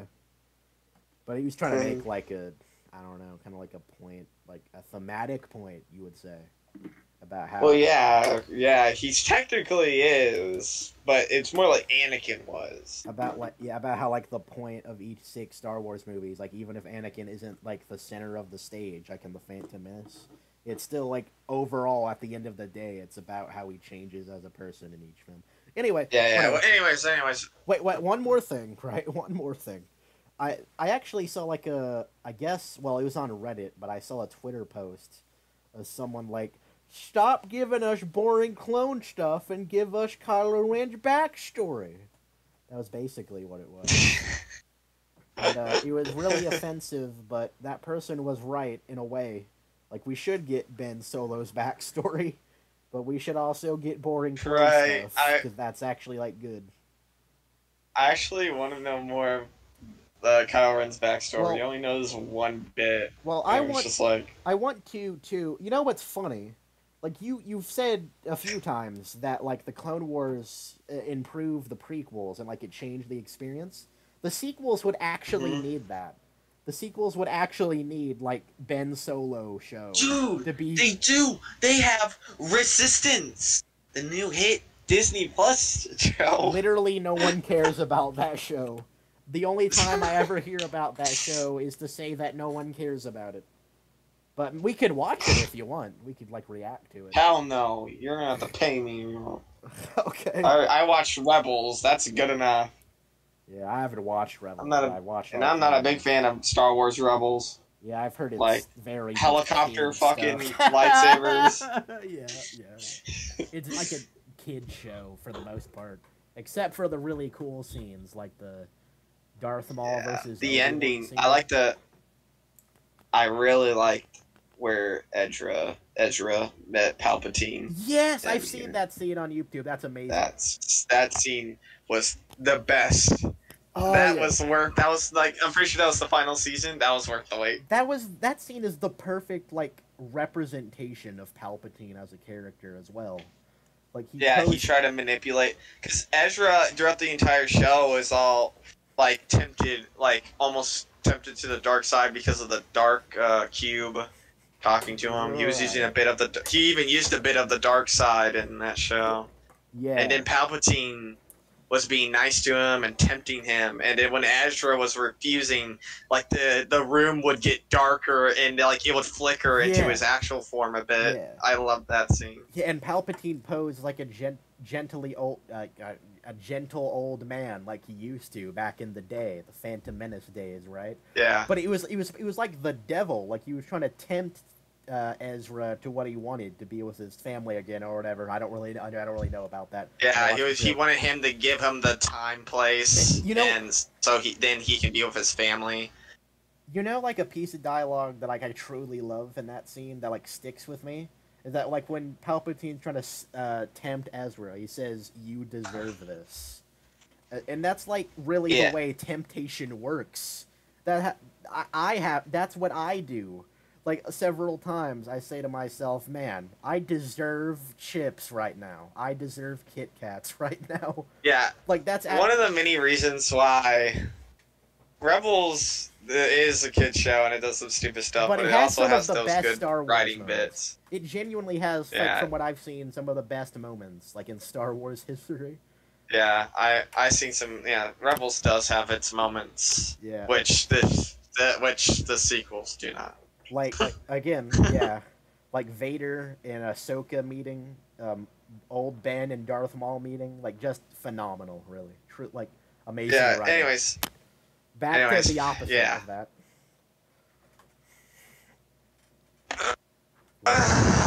Let's see. Let's just go back. Right. You know, we already the audience knows what we're talking about now. What was that? What does that mean? What does that mean, Kyle? The concept of Starkiller Base is also insanely cool. Ilum is the planet that the Jedi used to gather kyber crystals and craft their lightsabers before the Age of the Empire. I don't the care planet was if it's later cool. mined to instability due to the amount of kyber crystals that was needed to power the Death Star. You actually see this happening in the video game Star Wars Fallen Order. After the Empire's defeat, instead of continuing to mine the planet, they simply built the new battle station on the planet itself. Excuse me, it would have been a lot more impactful if Father, they kept Starkiller. This is random, but like, yeah, like the new Star Wars content is like putting the Rise of Skywalker in it, right? Like, I'm not too familiar, but I've heard from like Darth Vader comics that like Exegol, Palpatine set up everything with Exegol before Return of the Jedi, apparently. And also, Luke's hand that Vader cut off is Snoke. Like, that was what grew the Snoke clones. So Snoke is Luke, I guess, kind of. Yeah, it was weird. Like, I just saw a video on it. Like, Darth Vader, fought the assassin guy in Rise of Skywalker. Like, the knife dude they're looking for to get the knife. Ochi or something. Who even cares? It doesn't matter. Ochi. Yeah, Ochi. He, like, fights him. I think that's his name. He fights Ochi, right? And then he, like, has this, like, Cthulhu monster that, like, he rides. And he's like, oh, yeah, I'm the boss now, Palpatine. But Palpatine's like, nah, no one can ever beat me, because I'm secretly God, or something. Look at all this Exegol stuff I have. I don't. Let me just show them. Yeah, actually, yes. And I don't even really remember what happened after that. It was just from a YouTube video I watched. And like Star Wars Theory, the channel, like I remember he like said, you know, I don't really want to talk about the comics anymore or something like that after that happened. He's just Palpatine's bragging now. I remember when he liked to keep things in secret, and now he's just bragging what he has. I guess so. Again, I don't really know much about the comics, so I could be wrong, but that's just what I know. I'm talking to the viewers. Very low. Yeah, okay. Very low. Based around for at least one more movie. Regardless, it's still a really cool lore detail. The First Order is also criticized for being really similar to the Empire, but again, that's the point. The First Order rose from the ashes of the Empire. How did they have? How are they even more power? How are they like as even more powerful than the Empire? That's the point. That's the point. You just don't fucking get it. You know, that's something. this is quick tangent, but that's something I've seen defend like the DCEU movies. Is that like, yeah, it doesn't make sense why this would happen, but that was the point of the scene. This was supposed to happen. So who cares if it doesn't make sense? But anyway, whatever. What happened to the video? It's blank. Don't worry, I got it. Okay. The thing. Okay. The Empire Father, never please. really died. There was the Battle of Oh my God, Sir Donovan. Rewatch the ending of Return of the Jedi and tell me like what you think that ending is supposed to represent. Everyone is like celebrating. The galaxy is like celebrating. Like it's this beautiful like bittersweet ending of like the end of the Star Wars saga and almost like the old generation looking on the new generation knowing they'll do better sort of thing.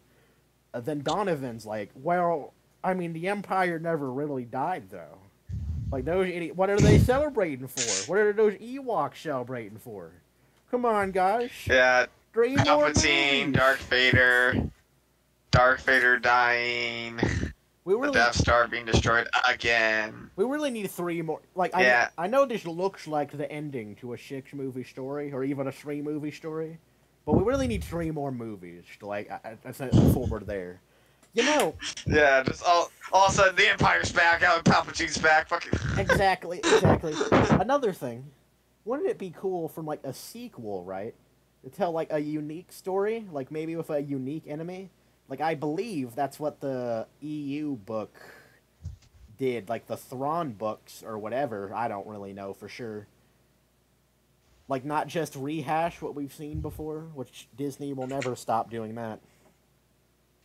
Like, I think it's like the Yavin or something like that. I don't know.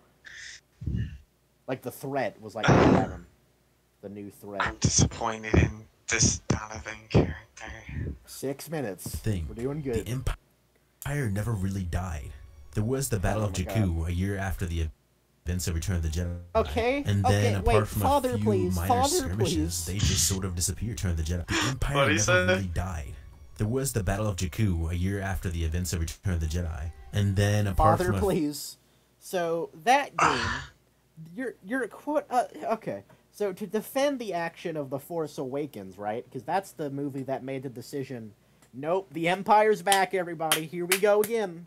And to, like, defend that... Jakku, they're fighting in Jakku. Their final, like... You know the Empire in Jakku? Their final, like, fight? Their final push? Yeah, exactly. We'll get to that. You know the last of the Empire down there in Jakku? Yeah. They don't exist. Okay. So, firstly, to defend The Force Awakens, he cites a game that was made after The Force Awakens. That, like, the point of the game's story, almost, was to kind of connect the original trilogy era and the sequel trilogy era. Kind of. Like, you can't do that. Like... Well, it doesn't make sense, but this other third-party media says it does. Anyway, well, in Battlefront 2... I've played the story, man. I do remember that. Anyway, go ahead. Battlefront 2, it does have, I think, Jakku. Yeah.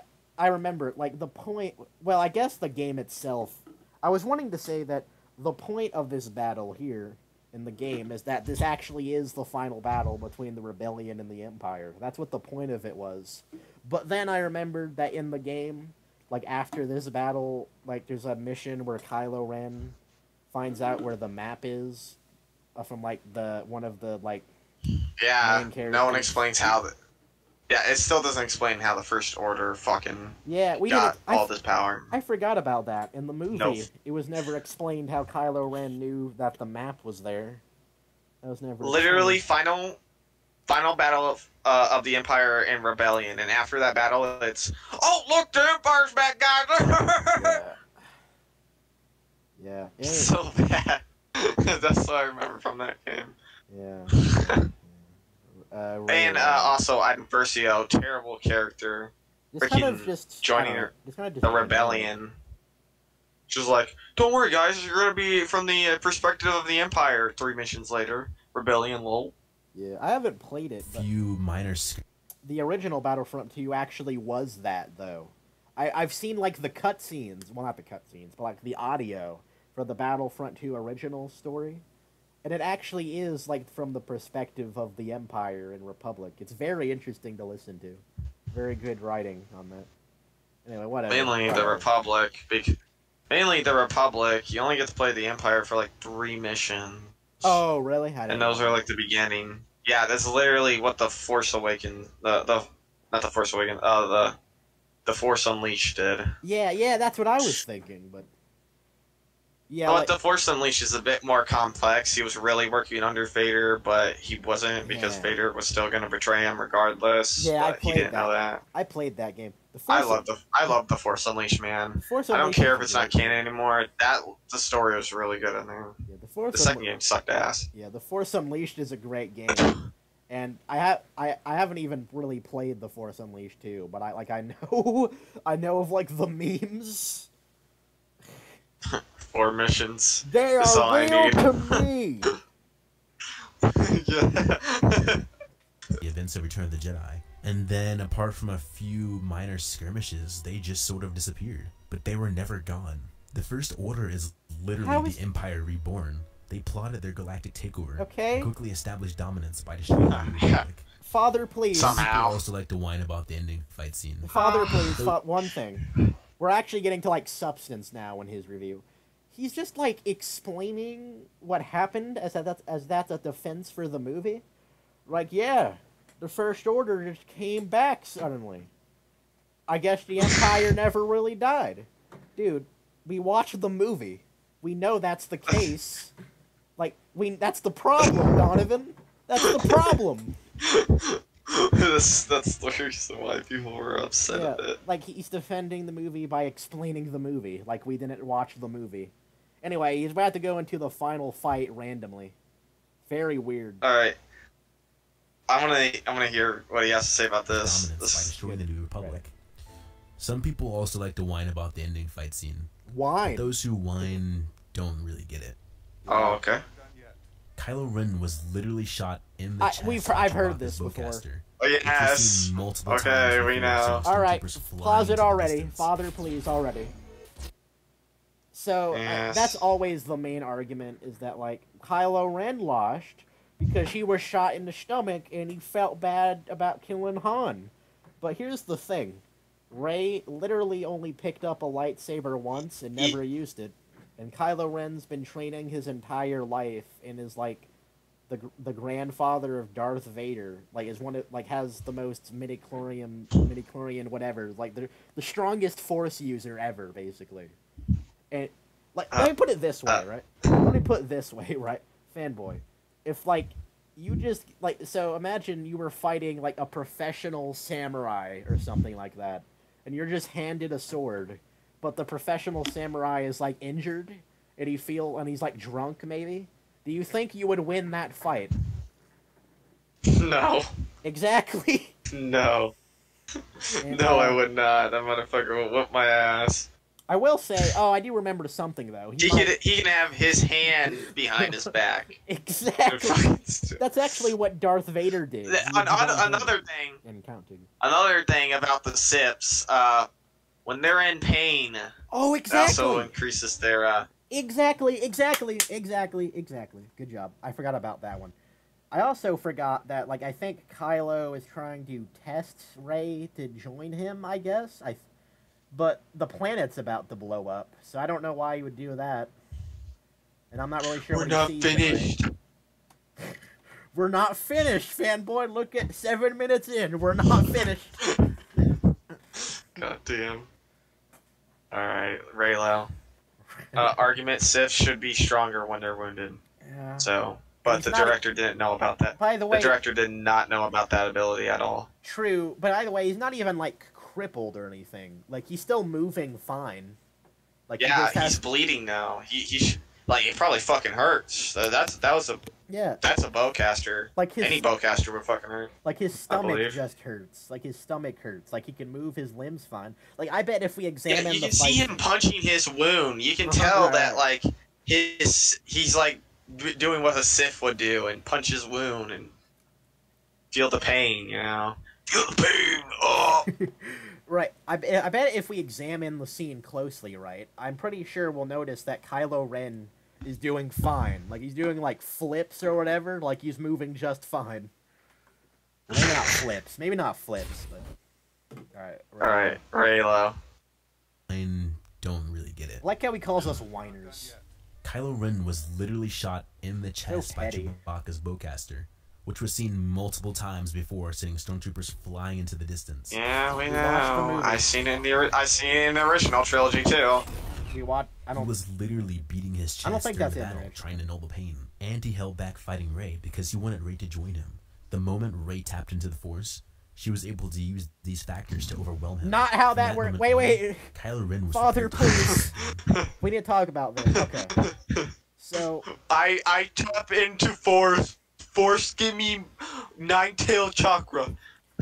So. Okay. So again. Imagine you fighting the professional samurai again, right? So imagine you just you just focused and tapped into the Force. Would you suddenly gain the skill to defeat the professional samurai? No, because even in the original trilogy, Luke was very strong with the Force. Yeah, why did but he he couldn't defeat Vader. Yeah, he couldn't do it with Vader either. Even because there is no I believe there's no such thing as I tap into the Force now I'm super fucking strong. Yeah, I believe it's you master it, then you're strong. The only thing I can think of that's similar to what Rey did is the Phantom Menace Darth Maul fight where Qui-Gon sits down and focuses in on the Force and he's calm in the face of death, while Maul angrily impatiently sits there, paces and waits. Yeah, except Qui-Gon the died, difference between the light and dark.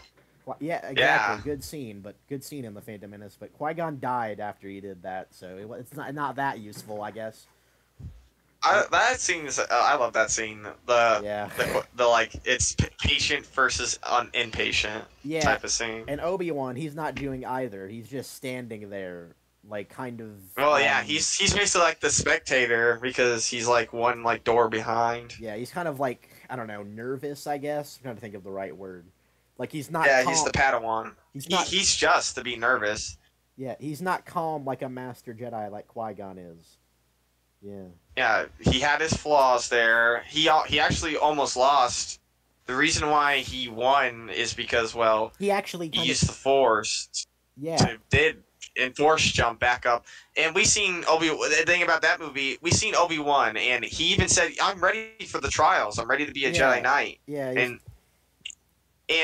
And we see that multiple times. We even watch him in the movie. He can use the Force speed. He can use the Force. He can use He can use a lightsaber really well. Yeah, let's really. And I believe that he may have even been better than Qui-Gon in the Masters.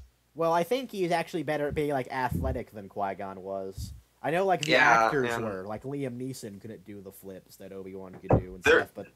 So, Ian McGregor. Yeah, I'm just saying, if anyone justifies saying, well, Obi-Wan beat him and he's not a master, I mean, I've heard that. He even said in the movie he was ready for to be a knight. Yeah, I know. And a knight is an equivalent near, a knight is the one rank behind a master.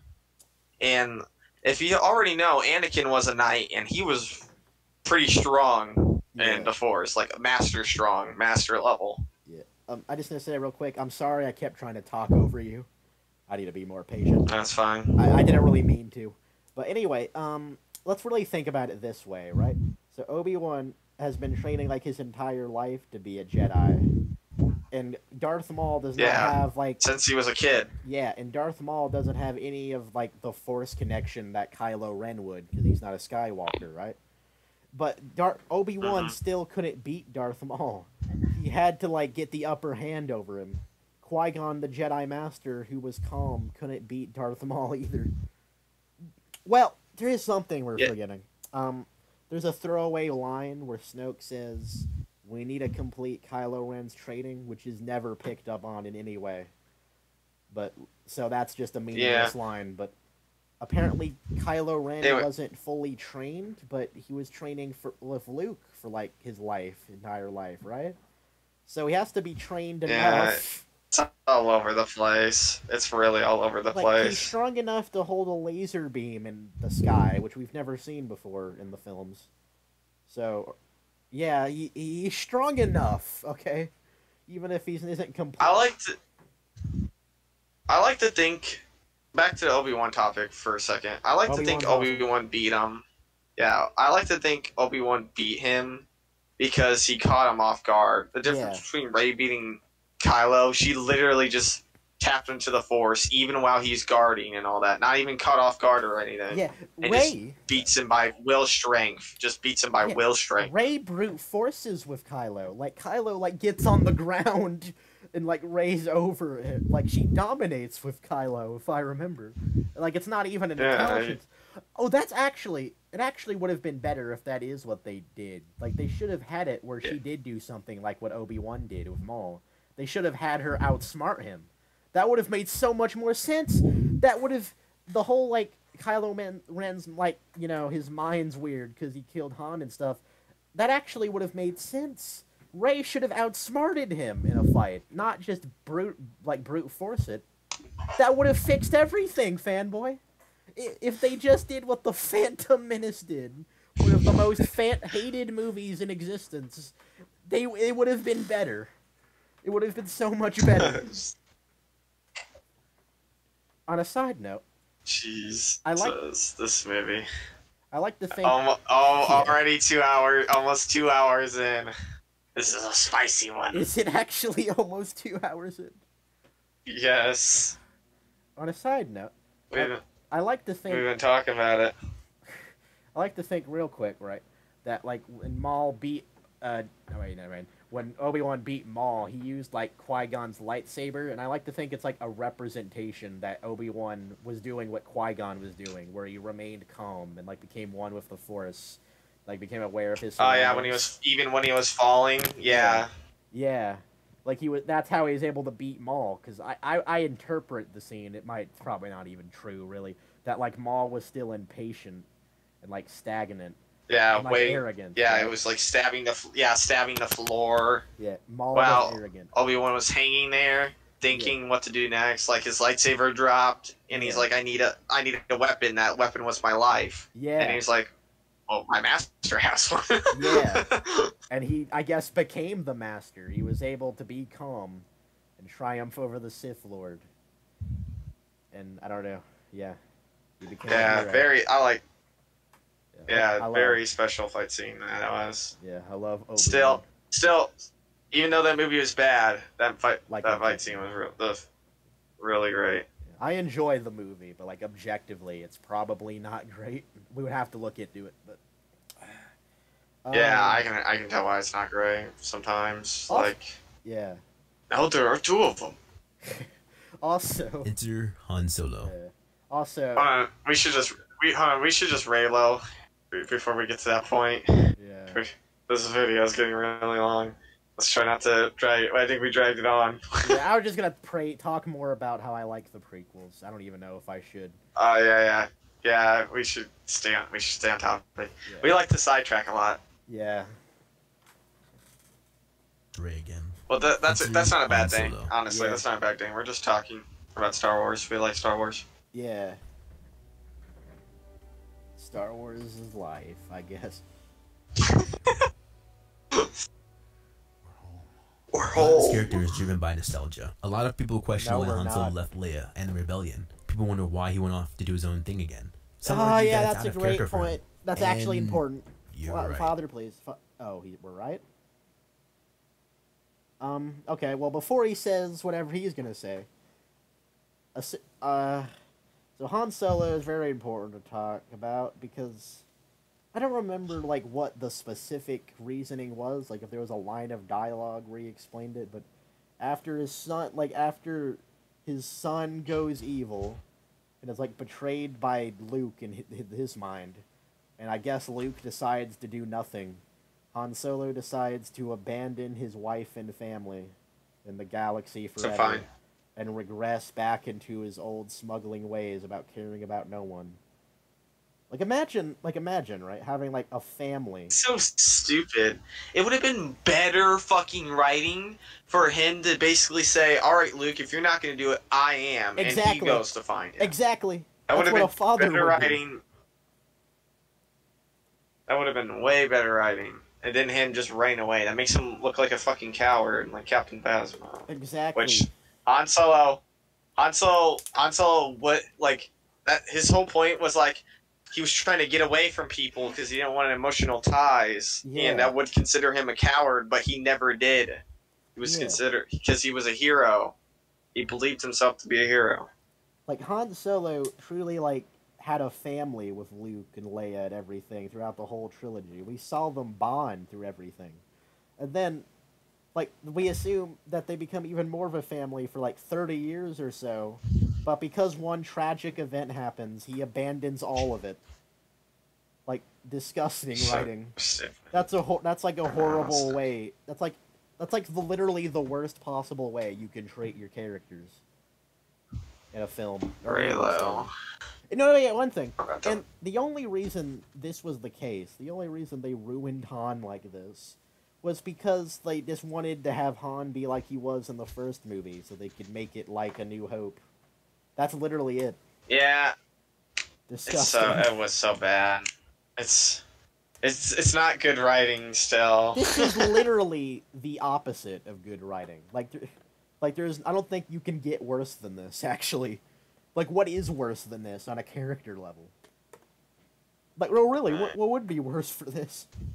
I guess maybe what they did to Luke. But even yeah, actually, he becomes a hermit too. Fuck it. Just spray low. He might agree with us. It's terrible writing. Hopefully, Donovan agrees with us. But yeah, you're right.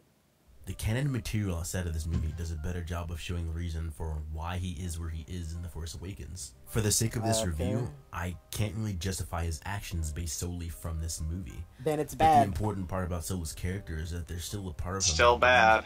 Its cause. It's obvious that something's happened between him and Leia, but he still feels attached to her and cares deeply for her. Why did he ever feel detached makes from him her? different from who he was in the original trilogy. He cares. Back in A New Hope, or Empire Strikes Back, he didn't care for the rebel cause. He doesn't. He saw Luke as a brother and had feelings for Leia, but without them, because he ran away. Left the cause a long time ago. In Return of the Jedi, he returned to the rebellion and saw it through to the end. But clearly, he didn't believe in the cause long enough to stick around, because the next time we see him, he's a smuggler again. When Han meets his son for the first time in the film, he doesn't care. Okay. Father, please. Yes. Okay. So you saw in Return of the Jedi that he actually did care about the rebellion's ideas. Well, in this movie, it says he didn't. So, yeah, there you go. This movie makes sense now. Definitely not bad writing. That's actually what he implied. Yeah, but that's actually what he implied.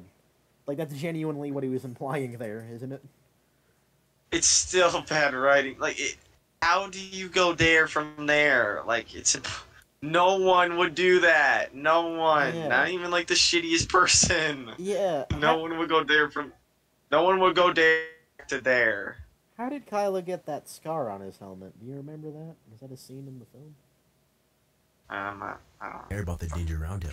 He doesn't care that he approached an extremely hostile Kylo Ren. He didn't care that it was. He shouldn't have cared years ago. He cared that under all that he should have done this years ago. Ben Solo. But smuggling was the time keep.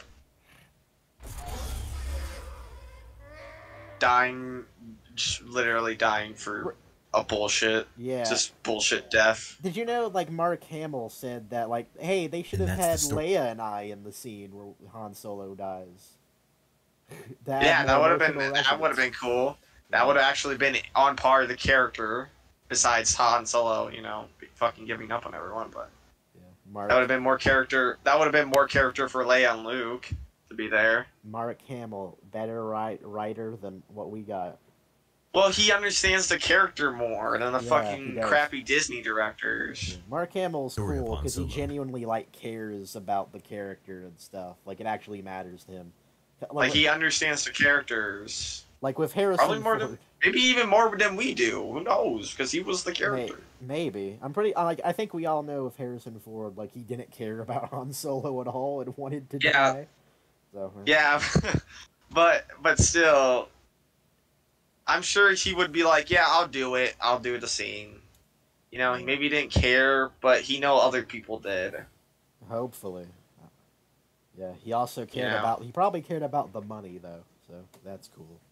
Good for him, I Yeah. guess. He got out quickly. He got out when people love- thought the movies were good. Yeah, sure, thankfully. So, honestly, I like his Indiana Jones movies. I like him in Indiana Jones. He does a really good job there. I haven't watched. And that's all I Indiana have to Jones. say about The Force Awakens for now. Wait, really? Wait, that's all you had to say? That was Yeah. really wait, Father, please. Father, please. We said a lot more than he did. Yeah, we like. You know what? You know what's crazy? After all the talking we did, we still haven't talked about like everything. No, it's in the funny. movie. No, it's funny. When they're talking good about the movie, it's shorter Yeah. than when we're talking bad about the movie. It's long as fuck. Yeah. Like the thing is, there's still like probably a couple of more hours of talking we could do about this one movie. You know, it's like we haven't even talked about Rey really, or whatever, Yeah, or what the Finn, hell? or how Finn was wasted. We haven't even talked about that. Yeah, it's all about how Han and all the other fucking dudes. Let's review. This review, The Force Awakens, was. So you thought the Empire. Oh my god. Oh my god! Did you see? Oh my god! Duel of the Fates. Duel of the So- Fates. It really is. In review of his review, right? So you thought the Empire was gone, but it wasn't. So, yeah, there's that. What was after that? You thought the Starkiller base was a ripoff, but I don't even know what he said. Anyway, His defense is Han's character is fine because he's still the same Han. yeah, and then he sorry.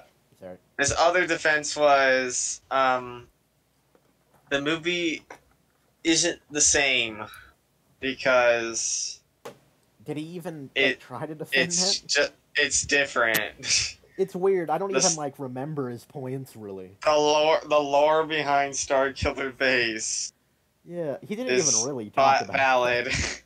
The lore behind Starkiller Base is valid because it was in one video game.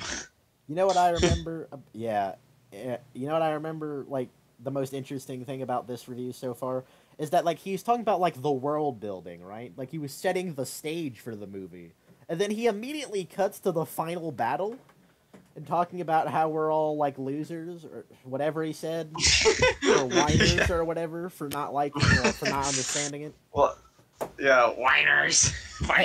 How do you not understand my artistic? Yeah. Hey, wait. All right. Real quick. Wait, no, actually, I need to use the bathroom real quick. Can you stay here and entertain the audience? Yeah, I might need to use the bathroom too. Well, why are you saying that? Okay. I guess I can download Origins because I want to play Battlefront again. Yeah. Maybe you should put like a video on while we're gone. Something. I don't, Yeah, sure. I don't really know what. We can't like steal someone's video. Like maybe put one of your videos on. Oh, that's cool. All right, that's a good See. idea, fanboy. Good job with that. Flute. The Darth Maul playlist. Yeah, that should be fun. All right, gotta go bathroom.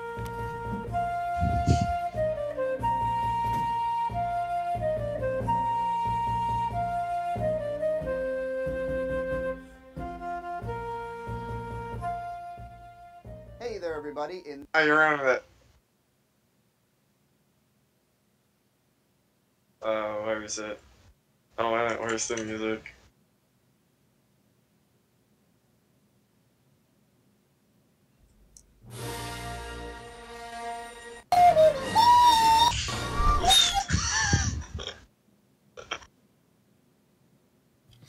Hey, so I'm gonna be fun. No. Play. Stop.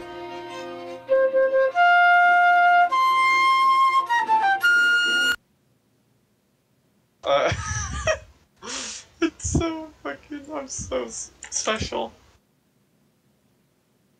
What was it? I want one where it doesn't play music in the background, but it's inevitable, I guess.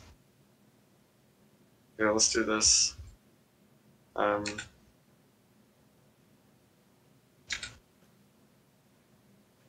Indoor.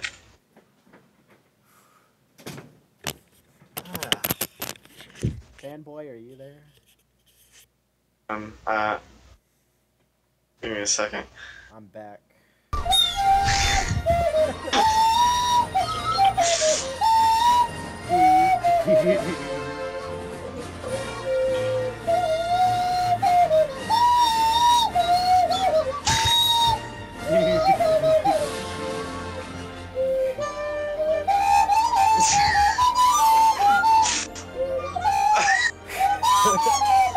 The main theme for the sequel trilogy.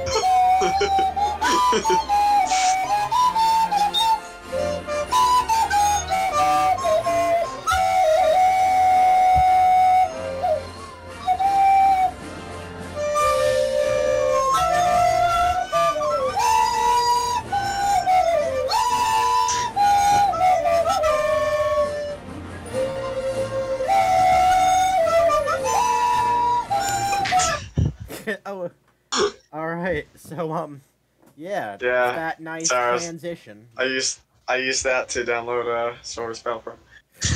So with that nice transition, onto the movie that changed everything because of how bad it was. Yeah, let's see how he defends this fucking mess. Here we go. The trailer music is really good, by the way. No! Ah! Origins, go away. It's lagging. Wait, I can't. It froze. Origins, get out the way. Origins said, would you like to, system software install? And I'm like, yes.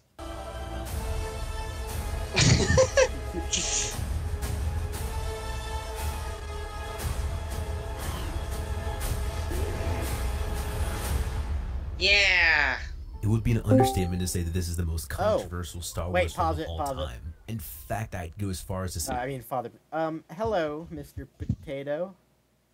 So, long story short, I'm not really sure if this is the best time. We're recording a video of us responding to a defense of the Star Wars sequel trilogy. It's been really bad and torturous so far. But, so... Anyway. Yes, it has. But I guess if you want to stay, that's fine. I don't know if you want to type messages, though.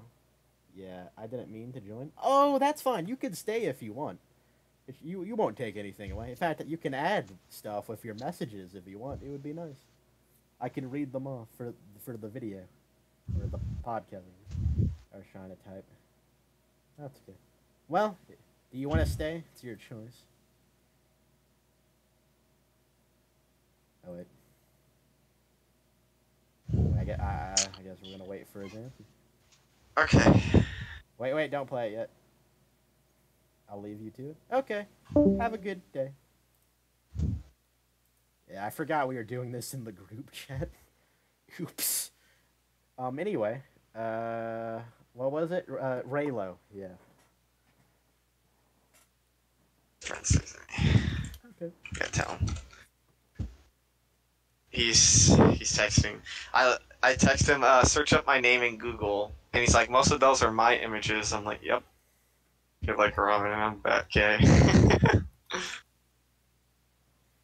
Alright. Back on topic.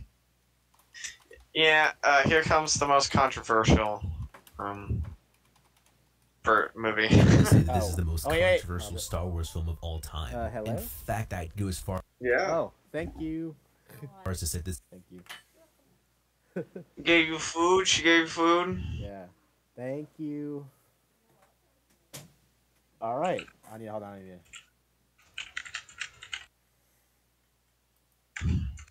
Alright. Alright, what time is it? I think I have a couple. I actually don't know. 8:42. We were here that long. We might have to make a part 2 for this. Yeah. Because it's getting late. maybe we should stop at at least maybe 10 to 12. Yeah. I have to get off soon. Around 9. Oh, okay, that's fine. Yeah, you probably will. Because I got some. Yeah, because I got a little bit of things I need to do. And I have to go to sleep because I have school in the morning. True. Alright. This is the most controversial movie of all time, period. The toughest thing about this movie is that as a fan, you either hate this film and love The Rise of Skywalker, No. or you love this film and hate The Rise of Skywalker. And No, there's a What? lot of people that Wait. feel in between. Are you kidding? As a fan, you hate one or no? Okay. I saw a video.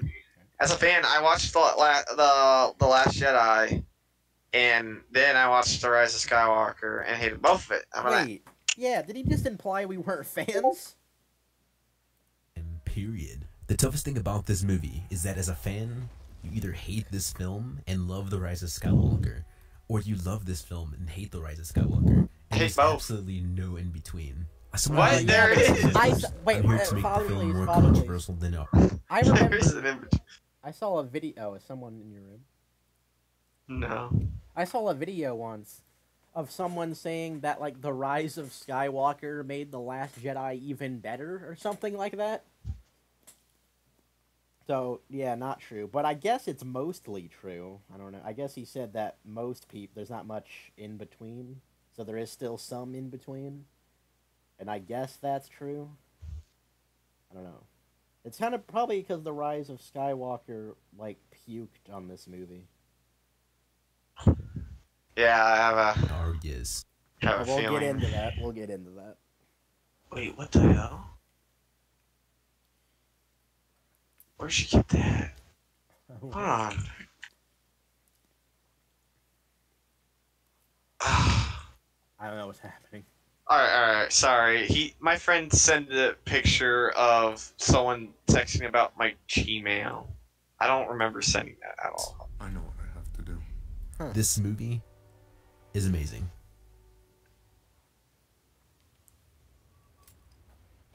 We weren't subscribed. I know what you're but thinking. I'll listen what to kind your of arguments idiot anyway. actually likes The Last Jedi? No. Father, Where do please. I start? Father, please.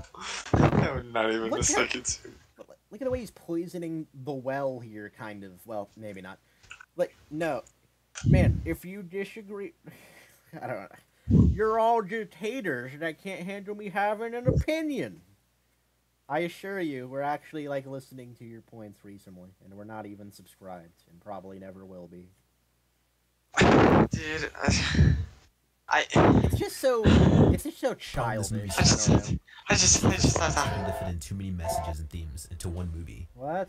Wait, play that As again. a result, it felt... Too many things. I know what you're thinking. What kind of idiot actually likes The Last Jedi? I never thought Well, where do I start? The biggest problem this movie suffers from is trying to fit in too many messages and themes into one movie. And as a result, it felt a little convoluted in that respect. But apart from a few nitpicks, that's really as far as it goes. This movie dominantly excels in every technical aspect of movie making. The writing is absolutely top-notch, and the direction is I can disagree with that. just has this unique style in his movies, which works exceptionally well in The Last Jedi.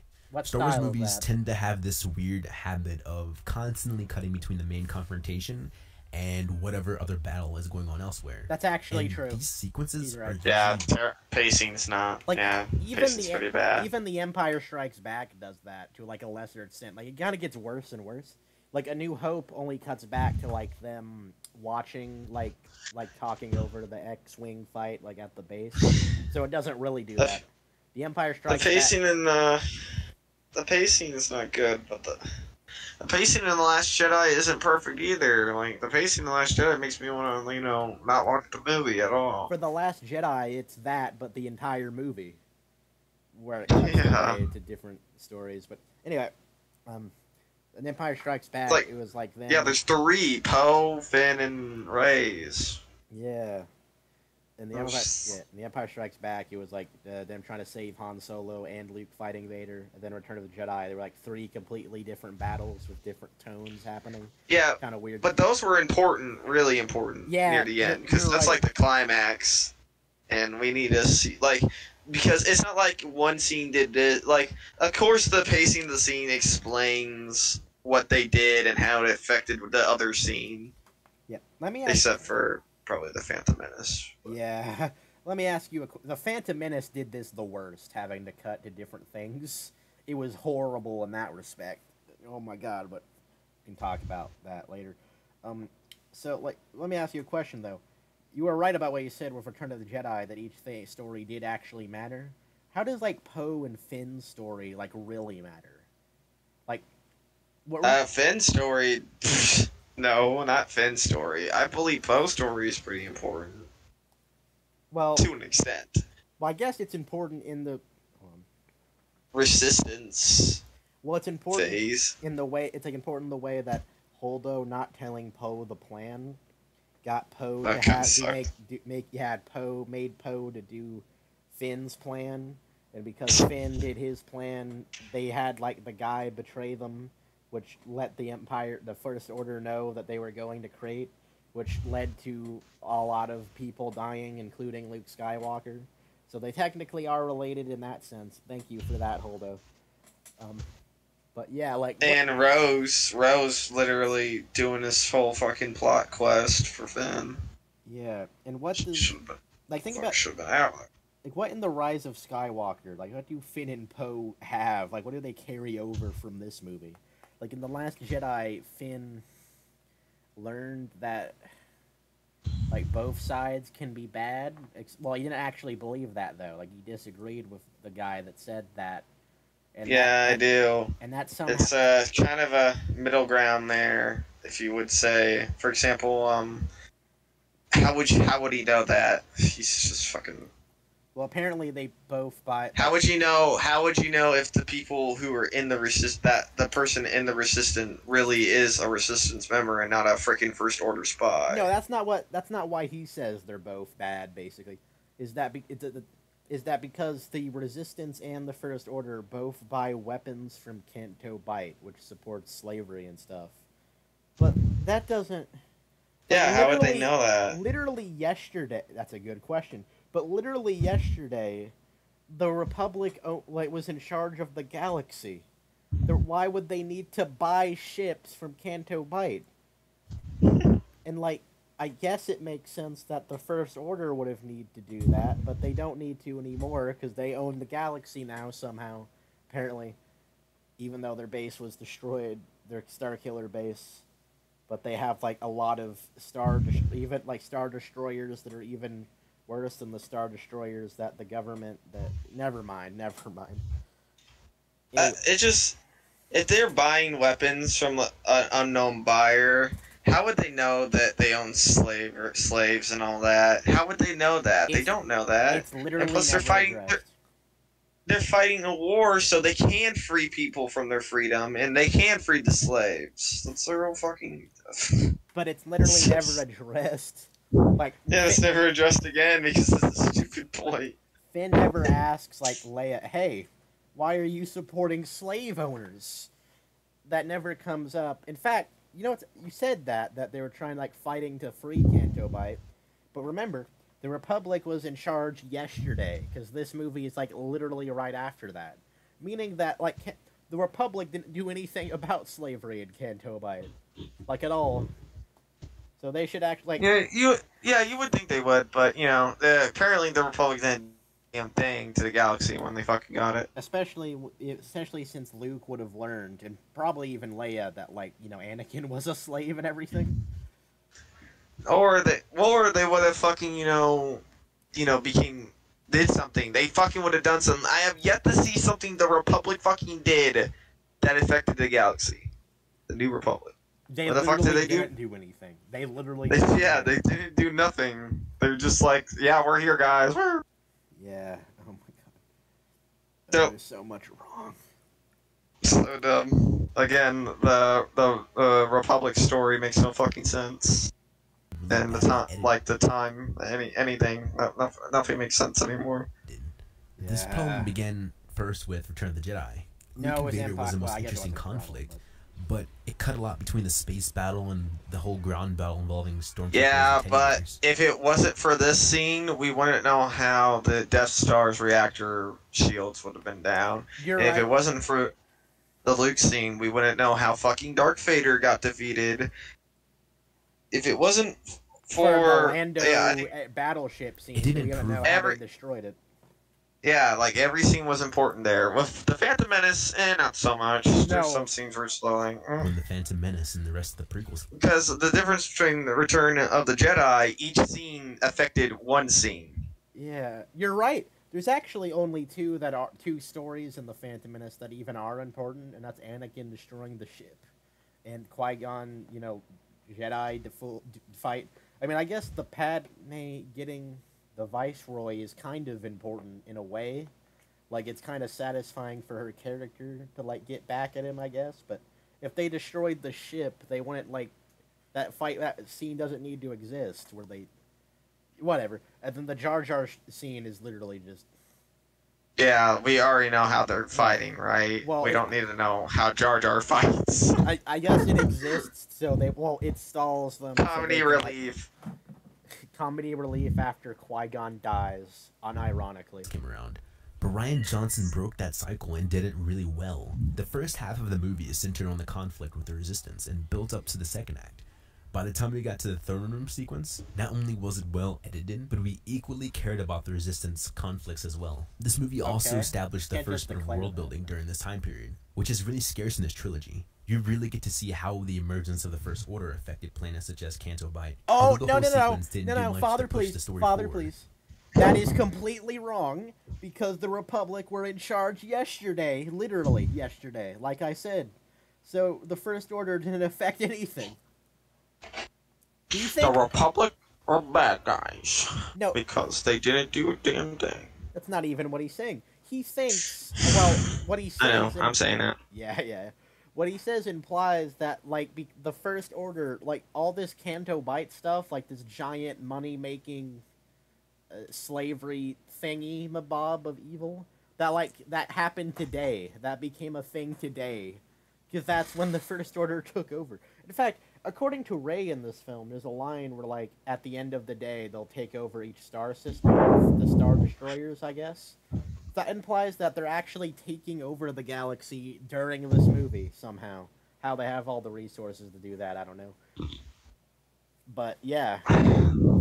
Yeah. Dude, it's so terrible. It's so bad writing. It's so much bad writing. Yep. It's good. The world building... Making sure your world building's terrible makes the writing so terrible. Go ahead. Sorry, talking to my mom again. Say that again? Like, it feels like they didn't even try to think what would happen if they did this. They didn't even try. Like, the directors and the writers, if they actually watched the damn movies, they would have come up with an easy solution to everything. But they didn't, and they fucking suck. They would have, like, rewrote the movies. Like, I heard, I'm not sure if this is true, but I'm pretty sure, like, I've heard a lot that Rian Johnson literally only wrote one draft for the movie.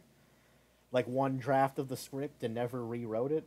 I'm not sure if that's true. I could be completely wrong, but... It gives a glimpse of the outside world. You can't pretend that this is the first time Star Wars has sequences that are pointless to the overall story of the film. In A New Hope, the trash compactor scene didn't really do much to push the story forward. Although, in the Empire Father, please. Although, it brought, It developed the characters. It brought their bond closer. Did you notice how happy they were together after they realized they were alive? They're like, yeah, woo! They were celebrating in there. They even, like, Han touched Luke's hair. It was very important of bringing them even closer together. Yeah, escaping death together is a special thing. Yeah, so wrong. Checks back. It was a 10-minute long space chase. In Return of the Jedi. Yeah, well, getting... it's funny? It probably doesn't take 5 seconds to get away from the Empire, because, they'll be on your ass. Not all of us can fucking light speed jump like the fucking Resistance can, alright? That was only in The Rise of Skywalker. They didn't do that in The Last Jedi. Because not every writer can just be like, yeah, they can light speed jump now. Yeah. And just fucking get away in 5 seconds. About you said, like, the asteroid... Wait a minute. Oh, his point is that, well, the original trilogy wasted time, so it's okay for The Last Jedi to waste time. For one, no it isn't. That's whataboutism. It doesn't matter if another film does a bad thing, you're still doing a bad thing. And, the asteroid scene, like, I'd have to watch it again, but I don't know. But, last I remember, they went into the asteroid to hide from the Empire. Yeah. They hid from them. The scene was very well done You're to right. tell you that they were hiding from the Empire, and they were inside of it like a giant worm. They were specific. They were building that part up. Yeah, unfortunately, I don't remember enough about that part of the movie to say if it did have a point or not. But if it did, it probably like developed Han and Leia's relationship closer or something like that. Yeah, But it did that. Dance scene. Oh, damn it, cat. Oh my god! Wait, that's a special edition. That doesn't count. Yeah. Anyways, another point to that was that the stakes that the rebels had to do to hide from the Empire, even hiding into a worm-ridden asteroid. Yeah, you have Get away from them. Push the story forward. you have a That's good, just the stakes they had. It's the stakes they had and were given. You know, if you want to say the Return of the Jedi wastes time, why don't you talk about the Ewoks or something, or like how, or say like the Jabba's palace scene was too long. Why are you talking about? I actually don't remember what he was talking about. He's talking about how the pacing The CG on The Last Jedi is the best pacing out of everything. No. And the CG song is terrible pacing. No. Which, yes, the CG song is terrible pacing, but it's also world building, which, world building is not a bad thing. I can definitely tell you that scene would have probably been boring if it didn't have that scene, even though it's like bad in CGI. I don't know. Maybe. Maybe that's just me. I don't think. Because I remember the original scene, it was actually just some woman singing last time, which wasn't that bad either. Yeah, better. I don't know. It's like how they had entertainment there. It was explaining to you what the entertainment they had. That's a good point, actually. That's a good point. Like it was the 10-minute. I don't know if I want to defend the CG song scene. Well, what you just said is actually a good defense, but. Well, I don't want to defend it either. Personally, I like the song. I just don't like the CG. The song's fine. It's just the CG looks like ass. Why? Long space chase. In Return of the Jedi, it was a stupid dance scene. Hey, you called us whiners earlier, but you were whining about the CG dance scene. Stupid dance scene. No, I can't admit that scene.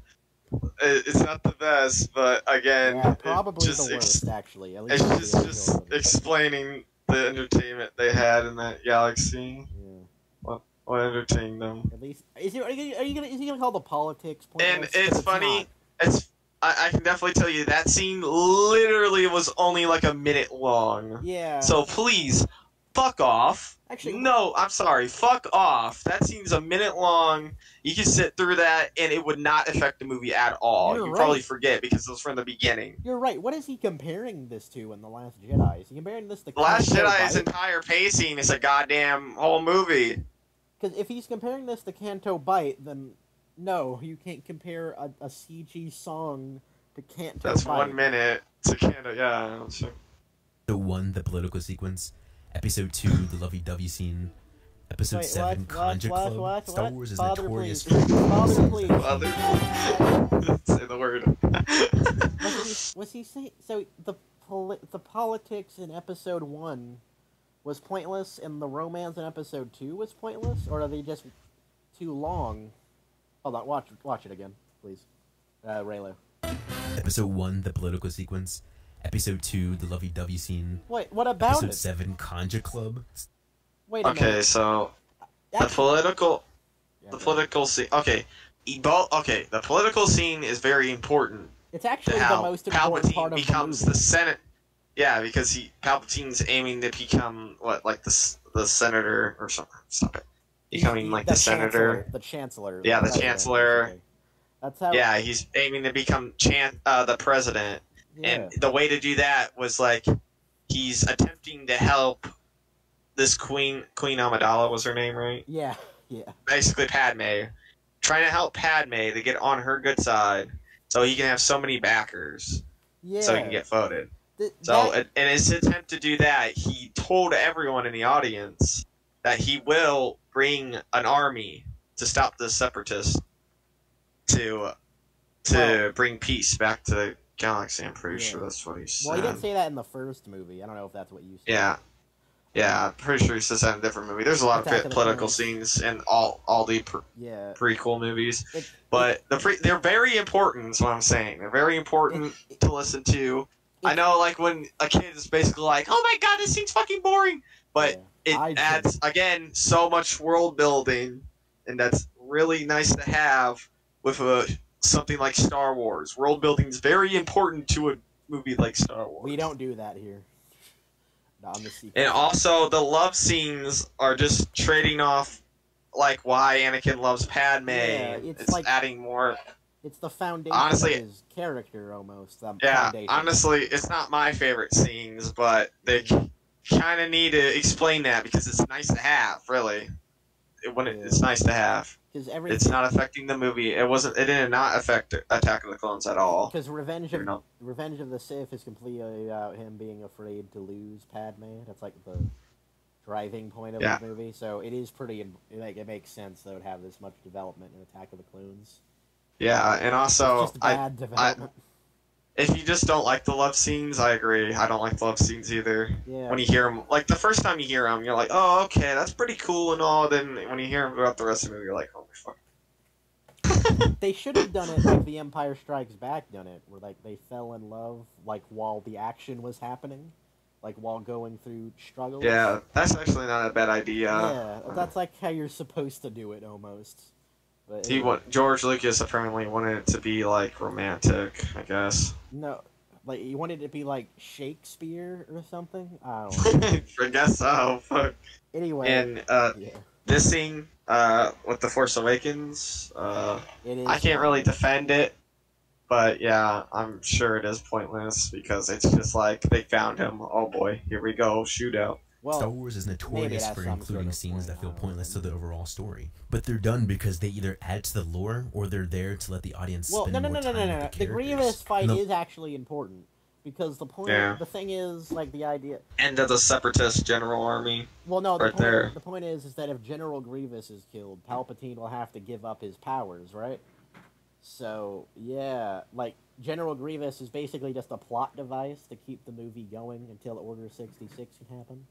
I guess technically we don't need to see the fight. Like the fight itself isn't important to the plot, I guess. But it was nice to have. Yeah, it also added like a little bit of world building and character building because of Obi-Wan's like peace pose, like he did that battle pose, and he does like the battle pose in the Clone Wars, and it's like a battle, and it's like comes back again in like the Rebels where his final fight with Maul. Again, didn't harm the movie at all. No, it didn't. But still, movies shouldn't be. They shouldn't have filler, preferably. Yeah, but that wasn't filler. It was important. Yeah. It was a battle scene. Like, come on, man. Yeah. The Last Jedi. You just want to show Obi-Wan. You just want to show Obi-Wan. You just want to show Obi-Wan jumping down to General Grievous, saying hello there, and just boom, instantly defeats him. I don't think so. Look at Rey's face. That would be boring as fuck. Like, come on, man. In this case, it was both. Yeah. The most need to say, just because, like, if the prequels have flaws, that doesn't excuse this movie for flaws. Like, stop talking about other movies. Anyway, yeah. Donovan. Still, I agree that it has flaws, and I agree some of the flaws aren't bad, but they're not as bad as the flaws with the sequel has. Alright, Raylan. Common complaint I hear in Star Wars is when Star Wars tries to do something new. I mean, it's Star Wars. Oh my god. It's Star Wars! Oh my god. Father, please. This scene is just amazing because it's fucking Star Wars! Woo! Play the music!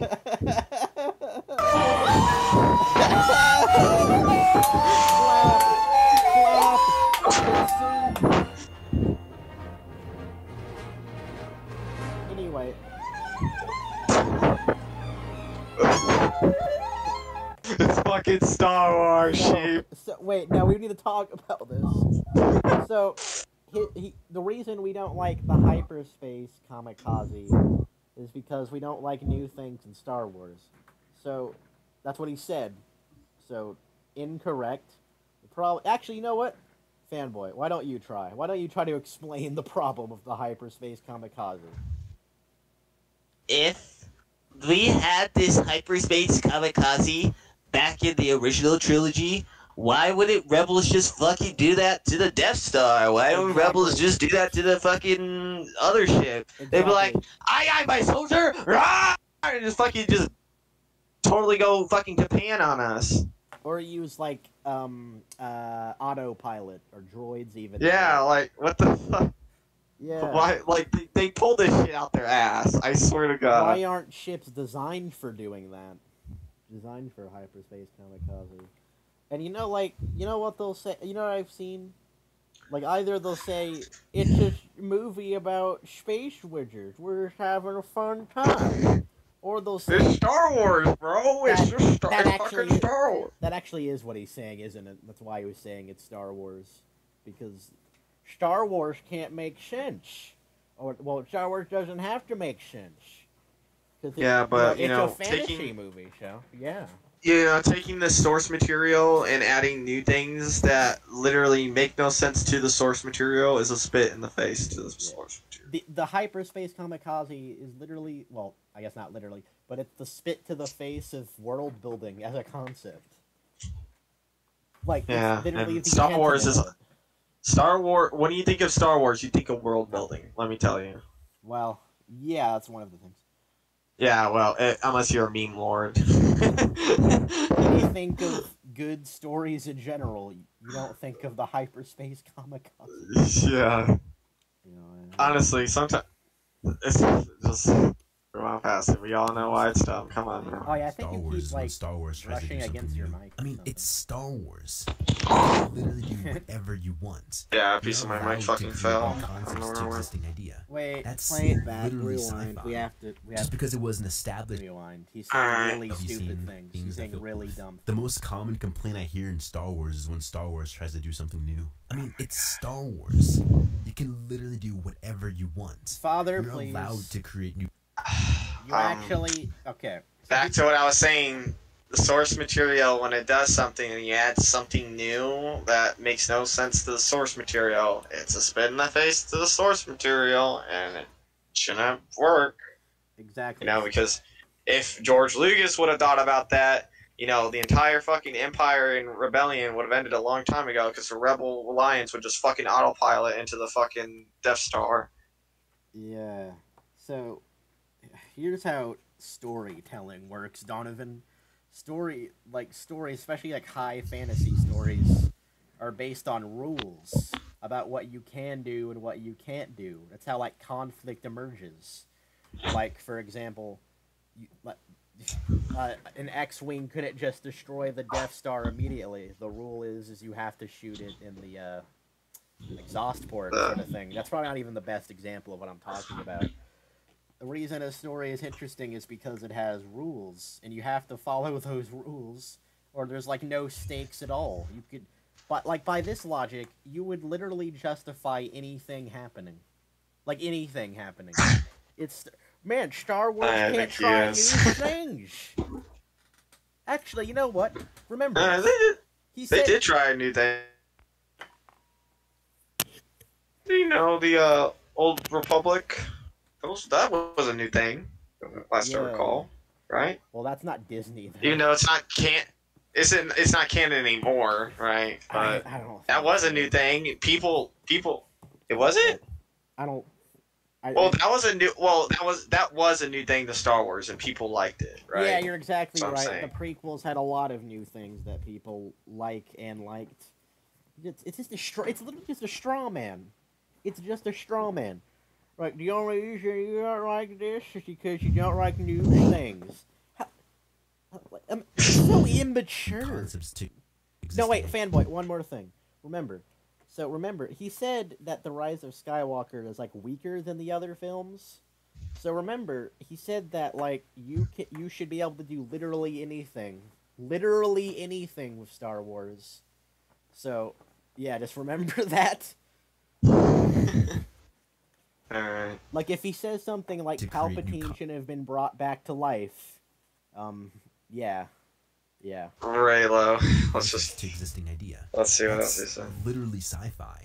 Just No, because sci-fi it has wasn't established rules. before back Sci-fi has rules. in the first film in 1977. It wasn't doesn't mean that it established can't in any exist. film. Some people also argue that Ryan Okay, Johnson wait, doesn't no. understand the characters. Please.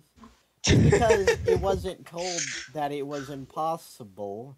That why was no one doing it back then? It was not. It was like the hyperspace kamikaze was de-established by not being established because people would have been using it.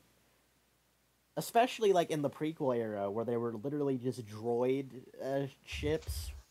Remember, like droid vulture droids or whatever. Yeah. It's very wrong. Do you really think like imagine, He's wrong. Imagine. He's wrong. I can tell you that. Remember, call back to Return of the Jedi. Like imagine that you are tricked and the Death Star is blowing up everything, and this looks like the end of the rebellion. You don't think one person would think, you know what? I'm sacrificing it all for this, and just hyperspace. What if the Death Star? Yeah. What if the Death Star hyperspaced into it? The Death Star would have just destroyed the fleet. In fact, that probably would have destroyed a planet. No one in Empire Strikes Back or like Return of the Jedi thought of that. Yeah. Makes you think that the rule of that is you can't fucking do it. Yeah, it's like common sense. Oh my god.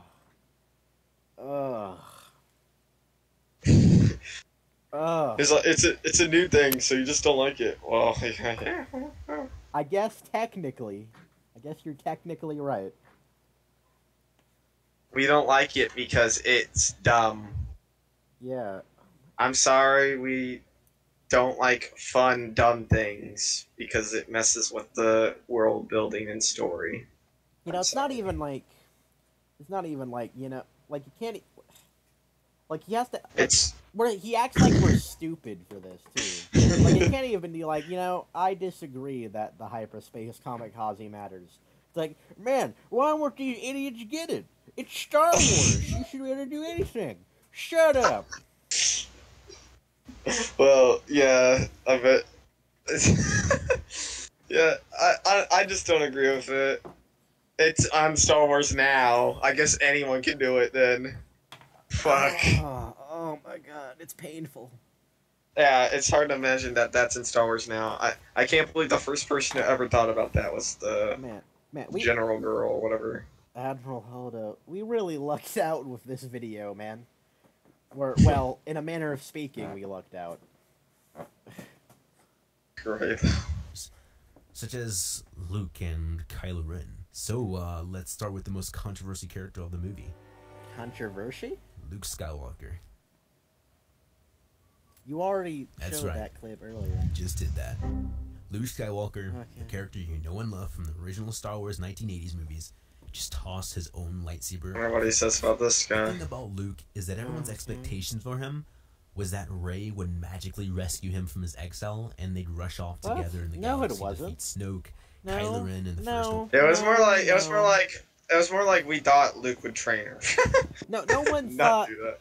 Like, no one. I thought that. Well, in my opinion, I'm sure a lot of people thought about it. Like, oh, he's just gonna train her. You know, that'd be nice. Like, notice the way you words it though. Like, Rey would just cure Luke out of his depression immediately. Oh yeah, in that case, fuck, I didn't know. Like, no one even really thought about that. Like, I think most people expected him to train her on the planet. Yeah, I guess. That's what I was expecting. When he threw the lightsaber, of course, people were like laughing and all that. Cause that was actually really unexpected. Yeah, that was like out of character. It's also very tonally disjointed, kind of like. Yeah. Like they could have just very weird. They could have just had him like, you know, solemnly, like quietly just drop the lightsaber at Rey's feet and just like walk away. But no, it's like it has to be like a Looney Tunes joke. Yeah, it was out of character. Yeah, that's a problem. That's hard. Caught guard. That's one of like the smaller problems of this movie is like the really weird out of place humor. Like I can't think of an example, but like, there's like a scene, like after like an important scene, they just cut to like, well, there's the Yo Mama joke at the beginning. That's all we need to talk about, isn't it? Oh boy. Whatever. Raylo, fucking Luke. And let me tell you, that would not make for a good film. I don't care if it was fuck. Yes. Wait, was what? A time What would when it make for a defeat good Darth film? Vader and Emperor Palpatine, and the galaxy defeats Snoke, Kylo Ren, and the First Order. And let me tell you, he also that would words not it make like for a we good wanted film. Luke to just like single-handedly defeat everything, like in one movie. Like we don't want him to struggle at all. You know, I've heard that so many times. Like they'll say, okay, I'm being an idiot. Sorry, oh, never mind. They'll say like you just want Luke to be like John Wick and start killing everybody with no flaws at all. Like I've heard that so many times. Well, I can definitely assure you, Luke probably... they fucked up Luke so hard, okay? I can definitely tell you he's strong in the Force, and he can definitely handle his own. I'm not, like, depending on how, like, they want his power scale, let's just say that he can't lift up all those walkers and everything. Yeah. He's limited to, like, ground-based level. Like, he can fight about, like Yoda's 10 dudes. Let's say that's his limit. Let's say, and then, like, the rest would be like, oh shit, that's too much, right? Yeah. And so, I would like to just see Luke, you know, help out. Yeah. Not even just save him, at least help. Yeah. Fucking be his character. You're right. Not be the fucking guy who's like, well, fuck these people, I don't give a shit. You're right. That's actually like so like out of character for him. You're right. That's actually the I main hate problem it. with Luke. I forgot about it. I hate you. Thank you for reminding me. But did not happen. Well, Ryan Johnson. And what we got was Ryan Johnson said. I heard a clip that the apparently non-boring version of the film. Hello. By that logic, I'm guessing this entire Star Wars film was doomed to fail.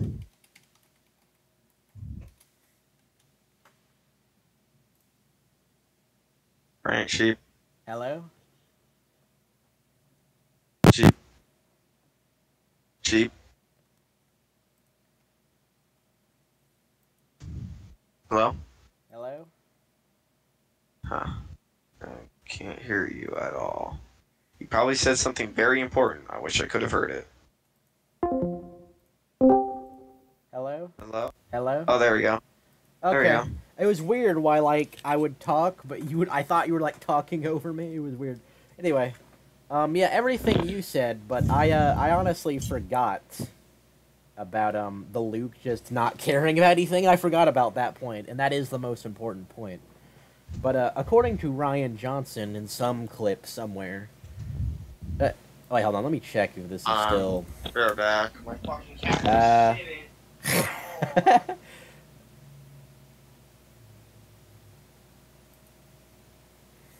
Alright, fair enough. Let's look at YouTube comments, I guess. Sorry that I was silent for the video. If anyone was watching this. This whole video is for Daisy to hit him up. Daisy literally is yummy. Also, I'd like to see where Rey's character goes past sequel trilogy. What is this? What is this? Very brave of you to make this video. Oh my god. Not gonna...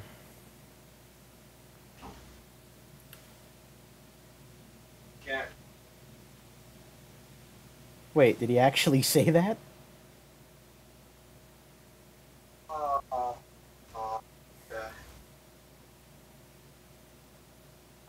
Aye.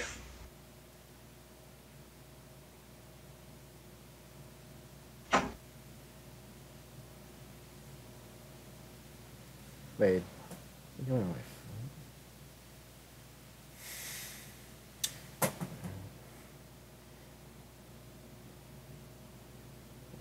How to watch Star Wars Part 1. The prequels are better than you deserve. What? Okay. Oh, doesn't smell like shit in my room. Fanboy? So I was just looking at the comments. Can I read you the top comments real quick? The top comment? Okay. Alright, go ahead. The top comment is fairly normal. Plot twist, this whole video was for Daisy to hit him up. Crying, laughing emoji. But then after that, it's Daisy Ridley is yummy. Also, I like to see where Ray's character goes past sequel trilogy. Yeah, that's interesting. And then the second top comment is, very brave of you to make this video. For as long as these videos are made to create... Oh, this is actually really long. The creator will receive a lot of shit. I don't agree with your points, but I can appreciate your POV and can say that you did a good job of conveying your argument. I envy you in many of these comments saying that they love the Diss Trilogy because I really wish I did. There's Wait, he doesn't even like it? There are definitely points that I do agree with, such as the First Order being menacing and how it's not insane for Rey to beat Kylo. And yeah, it is pretty insane. I mean, her having zero training at all, being able to be, you know, basically a Padawan Sith Lord. Yeah. It's pretty fucking crazy, bro. Yeah, exactly. Just saying. Just remember the samurai analogy. Yes, there was a time when he defeated Darth Vader and Emperor Palpatine. He said, like, an entire duel over the would have been a Endor, bad story if which we saw allowed him Vader do to cool fulfill things. the prophecy of the Chosen One. Yeah, that's what he said. That was his defense for that. Which, like... Which I completely disagree. Is stupid and, like, ways it's hard to comprehend. Like, you can't I completely disagree. You can't... And I can also tell you people would enjoy it if... We don't even... Like, you're talking subjective here. You can't just say that an idea for a story is, like, objectively, factually bad. But if... What? What is wrong with him? Donovan? I have a feeling that people would have enjoyed it more than what they got. Yeah, I have a feeling. Can you rewind a little bit? I just have a feeling. Because, well... A feeling. Would you rather watch Hermit Luke, or would you rather watch Helpful Luke? Hermit Luke that lets the galaxy and his family die. I'd rather watch the Hermit Luke. Kylo Ren in the First Order. And let me tell you, that would not make for a good film. You can't just say that! There was a time when he defeated Darth Vader and Emperor Palpatine in How? an entire duel over the moon of Endor. Well, I mean, yeah, we wouldn't know, but... How can you just say that? That is actually insane. An insane thing to say. That is crazy. Like, we really need to take a moment to acknowledge... Yeah, like I said, I can basically say, yeah, people would definitely enjoy it if Luke wasn't a hermit, but I can't really just, like, full-on admit... Yeah. Like, just full-on be like, yeah, that's it. That's what it is. Yeah, that would be... Like, imagine if because it's not fair. It can't happen. Like, not even we wouldn't say that Luke couldn't be like a depressed hermit. That could not be a good story. Like, it is impossible for that to be a good story. We would never say that. Yeah, I'm sure it can be good if it was executed well. Yeah, it's the execution, not the concept. Well, I don't know if that milk chugging scene could be executed well. I technically was executed well, I guess. Can't believe they added that scene. Yeah, but they cut out him reacting to Han's death. That's a deleted scene. Yeah, fucking. They cut it out. Most of the deleted scenes were the best scenes. So. Yeah, and you know what? Hold on, wait a minute. I just remembered. Now, this could be completely out of context, but I think, like, Ryan Johnson said in defense of that, like, we never saw Luke mourn, like, Obi-Wan for more than one scene. So it's okay, I guess, not to have any mourning at all. But you might not have said that. I might be completely wrong. Oh my god. How did he get this job? He didn't mourn Obi-Wan when Obi-Wan died. No!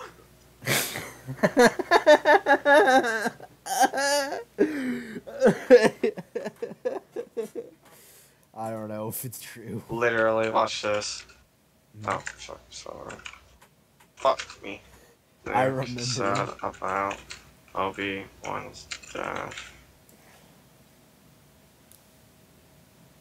I know it's around here somewhere where he actually had a moment on to the himself. Millennium Falcon. Yeah. Yeah, I remember Leia was comforting him and putting a blanket over Yeah. him. Yeah, maybe it's on this. That's like a nice characterization. Why do you put the one number? Why do you put Obi-Wan? Because Obi-Wan. That's it, dude. I'm so used to doing it like that. Okay. I don't think this happened. Yeah. This is definitely not mourning in any kind of way. This part right here. This is definitely not mourning, what Luke says here. You know, we should probably look up if he actually said that, so we don't look like idiots. If Ryan Johnson said that. Well, still, yet again. I'm sure someone said it. Donovan probably says it in this video. Who knows? Still, it's like, yeah, more in Obi-Wan stuff, his own way. Man, think about, like, a trilogy where, like, two characters are, like, best friends throughout it. And then it just, like, in the next trilogy, they don't acknowledge his death at all. The writing can't get worse than this. Fulfill the prophecy of the Chosen One and restore balance to the Force. The thing is, that Luke was extremely lucky. He had a culmination of only uno years of training before he went to fight Vader, who had been... Wait, what's his point again? Like, he's talking... He said that having a movie about Luke doing cool things wouldn't be a good movie. Luck had nothing to do with it. It was more like the Force put his fate to the test. It was more like his fate. His fate was to fight Darth Vader. That was his fate. Right. But, like, he said that... But he chose not to. He was choosing not to. He was fighting his fate. That actually makes a lot of sense. I think you could justify that. Even, like, they were trying so hard for him to give his anger, for him, like, basically, because if he would have struck Vader down and killed him, he would have became the thing he was trying to fight. Exactly. But his point was that a movie about Luke doing cool things is impossible to be a good movie, even conceptually. He's basically saying Luke was lucky. But what does that have to do with anything? What does that have to do with his point? Like, I guess he's saying that Luke actually isn't good at fighting or something. Like, he's not actually good at it. He was just lucky, so it's not a plot hole that he doesn't... Like, there's no fucking way. Luke... Have you seen The Mandalorian? Have you seen The Mandalorian where Luke fucking shitted on those robots? It's not... That's like a really weird argument to defend The Last Jedi. Both? Like... I want to see Luke fight... this is Luke's peak fighting. Yeah. To be fair, he was made after God damn it, Lunk! Lunk. That's who was in The Last Jedi. I'm butchering the name. Alright. Fights. Yeah, this is one of the best. This is Luke's luck at its finest. Yeah. Let's take a look at Luke's luck here. Oh yeah. That's a luck saber right there. It's green luck for luck. deflection. Oh, luck push, luck slash. Cannon, luck hit, lucky this, lucky that. Oh, that was real luck right there. Look at the luck. Baby Yoda's in all of the luck right there. Green for luck.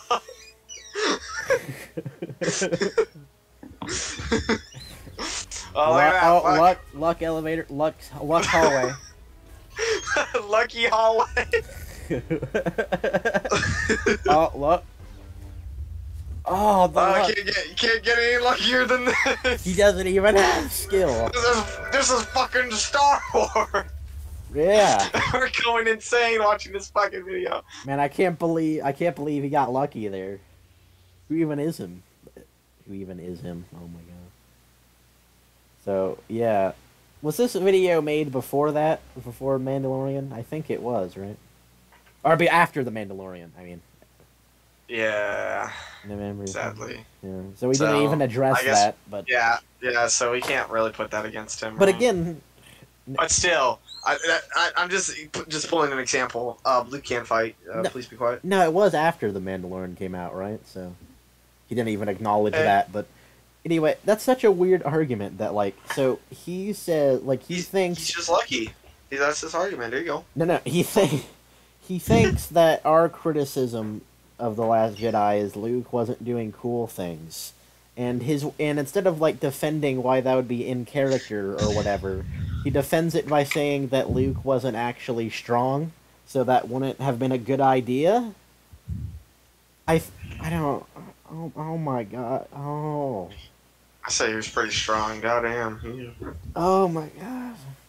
Times Can't do it. We're not even halfway done. Back and encouraged him to join the dark side so that they could fight side by side.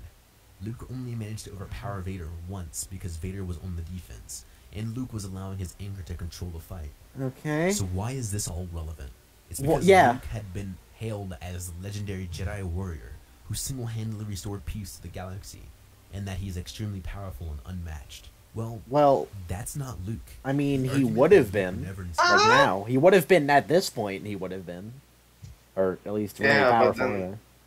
But they're I don't know what happened. Yeah. They made him They made him Look at this something else. Is wrong. After they made him unlucky. Did you notice? Did you notice how casual Kylo's reaction was to Luke menacingly standing over him? Although that was good acting right there. Although that was like in Kylo's version of the story, to be fair, so that didn't even actually happen. But yeah. The goodness father. And it's important to remember that Luke reacted on pure instinct. Luke, as well as the audience, realized my instinct wouldn't be to kill my nephew.